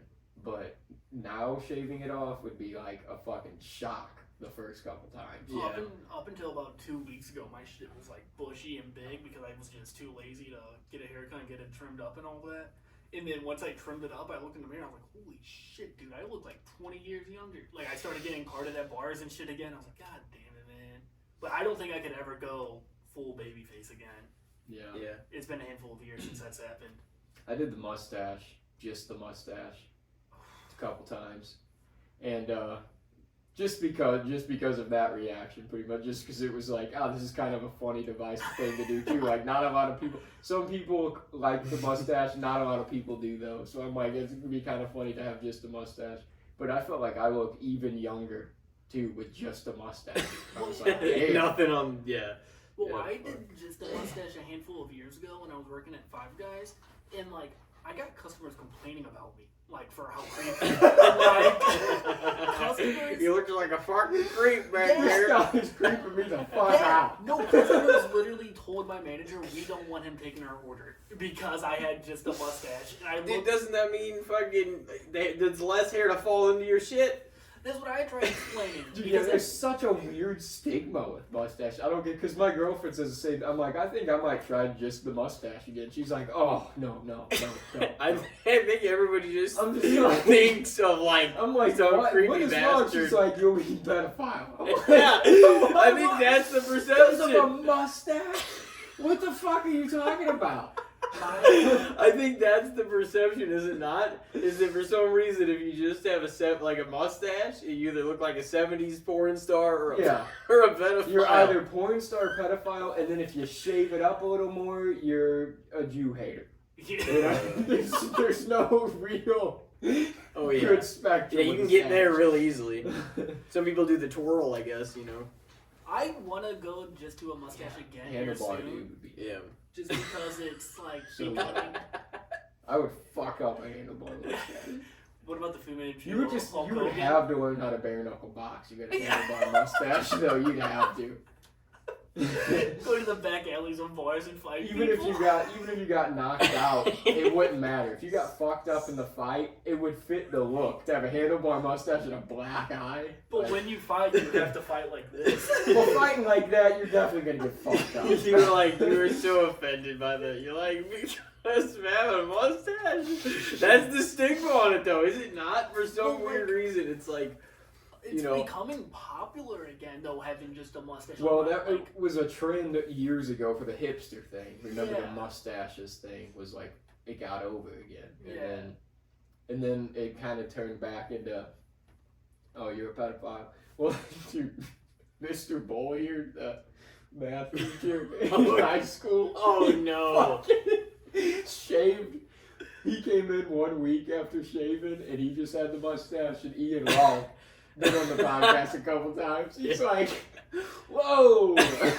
He's like, Justin the molester walking in or something. Oh, no. Mr. Boyer just, because he was like dull. He just is like straight face, no, like monotone voice, no laughing. He had adult braces, by the way. Yeah. Two. He's just like, why? Because I shaved my facial hair into a mustache that makes me a molester. hilarious that a teacher had that conversation with you, though. Oh, shit. So, yeah, that's unfortunately the way people feel. Whoa! Whoa. He would. He said all kinds of shit like that. Remember Duck Dynasty? They did a shit ton for beards. When Duck Dynasty was big, everybody wanted one of those big ass beards. Mm-hmm. I remember I grew up on a farm, so everybody had a beard. And when Duck Dynasty came out, I was like, oh my god, like they're doing what they're doing down here at the farm. And then like for a while there, everyone had those giant fucking beards trying to be like Duck Dynasty. Yeah. And those I can't do. I'll never have something like that. The This is ZZ Top. oh my Just the god. big fucking bushy beard. It's kind of cool, though. I couldn't do it, but I mean, if you can maintain it, I respect it. I Yeah, dude, do Duck not want Dynasty it. got over so big for like a couple years, Oh, and yeah. then that dude said some racist shit, and they're like, "You guys are done."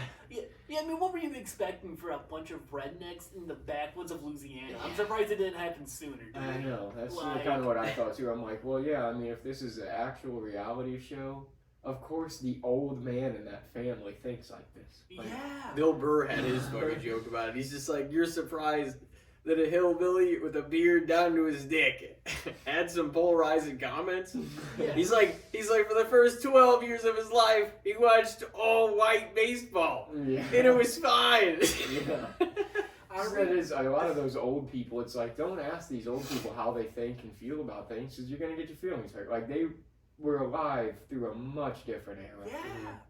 Like, I don't know. Not justifying that their era was obviously not right, No. and they're not right for things like that, but it's like, it was what was normal when they were growing up. Mhm. Well, You like, know? I know people that grew up during that time where, like, racism was, like, the norm. Like, it was normal. But they've evolved with the times where they're not fucking pieces of shit no more. Yeah. Like, they, like, I don't know.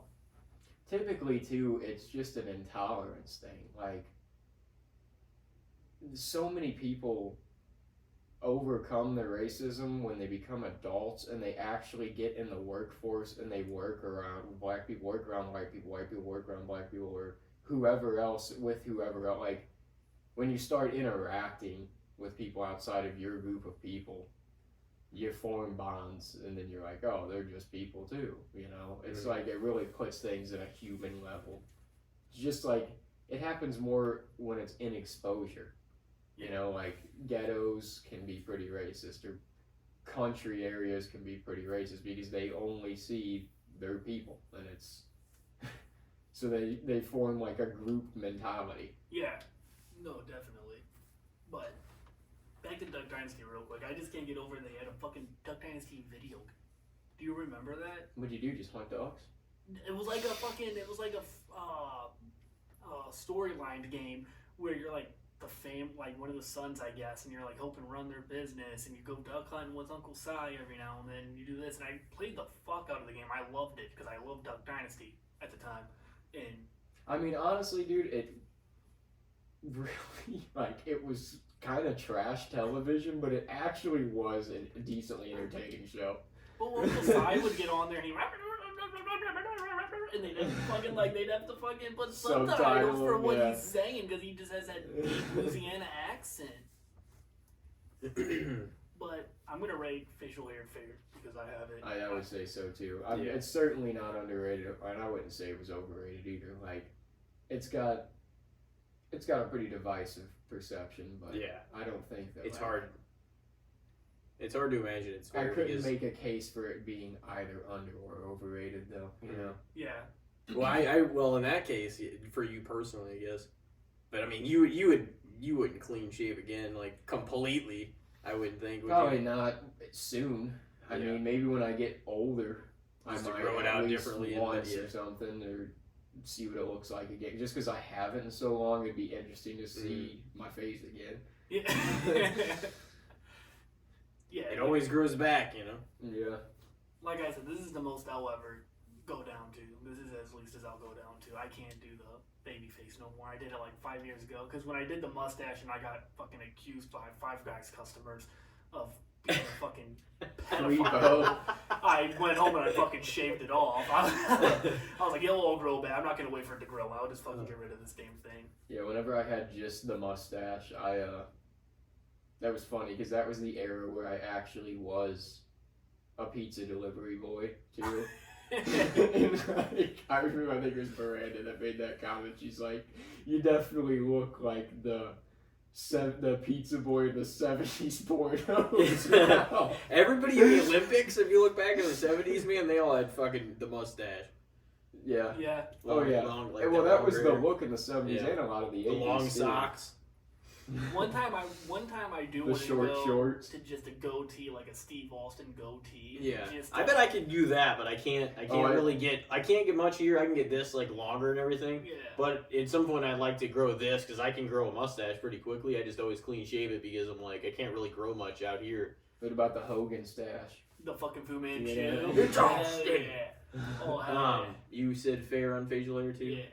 Damn. I think, dude, I thought it would always be neat to at least once do the like rock Elvis chops, just Oh, yeah. fat chops on the sides and nothing else. I didn't think that was that bad to be honest. Some people hate I it. like the look, dude. Yeah, I think that a was lot of- 99 rock. Yeah, a lot of people are like, that's fucking garbage. Or go for the Jeff Hardy where it's just a fucking bunch of lines. Yeah, on he his he Yeah. had some wild facial Yeah. hair. Oh yeah, he's dyed his hair fucking thousands of times, man. Oh my god, his hair's gotta be Because fucking there's so many colors at once, too. dude. Yeah. That's one thing I can never do is dye my hair either. I did gold or highlighted tips like whenever I was 10 because I thought it'd be cool and I looked like I was in a fucking 90s boy band. Like it was not a good look. I don't know what I was thinking on that. And then my hair grew out, so I had like longish hair with fucking like highlighted tips, and I'm like, I look like a fucking tool bag right now, dude. This does not look good.